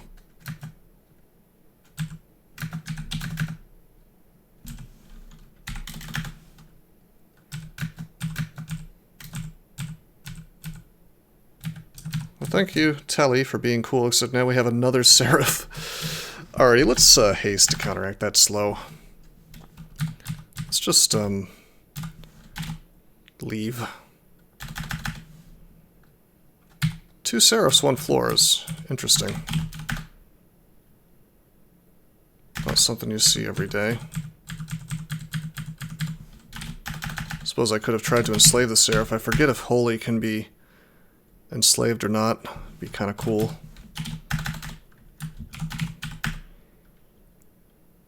Suddenly getting angels on my side. I don't think that's possible, though. Okay, the goal is to get to the top of the dungeon as the Pandemonium demons try to stop me. We're on the final floor, so let's go ahead and haste. I'll just dig through, speed things up a bit. It's kind of funny that we got this little very thematic species vault. Oops. Okay, crawl, cosplay, Pikel, run. That's crypto.com, twitch.tv, Malcolm Press Gaming. GG. GG. Yeah, that was fun. Really straightforward little challenge. I played for way longer today than I intended. Anyway, uptime should... Yeah, 3 hours, 42 minutes, good God. It's like twice as long as I usually stream these days. But, you know what, we finished the game, so that's cool. Thanks to JD Sequoia, I will probably be streaming Enter the Gungeon tomorrow, provided that I don't run into any technical difficulties with that, in which case I might have to spend some time getting that dealt with. But anyway, I hope you guys enjoyed the stream. I had fun. But until next time, I am signing out. Did you know that there are many ways that you can help support this channel? Read about them on rosecrypto.com/support. At Rose Crypto, you can learn all about cool things like the Brave web browser, Bitcoin, and other cryptocurrencies. Thanks for watching, and don't forget to like and subscribe.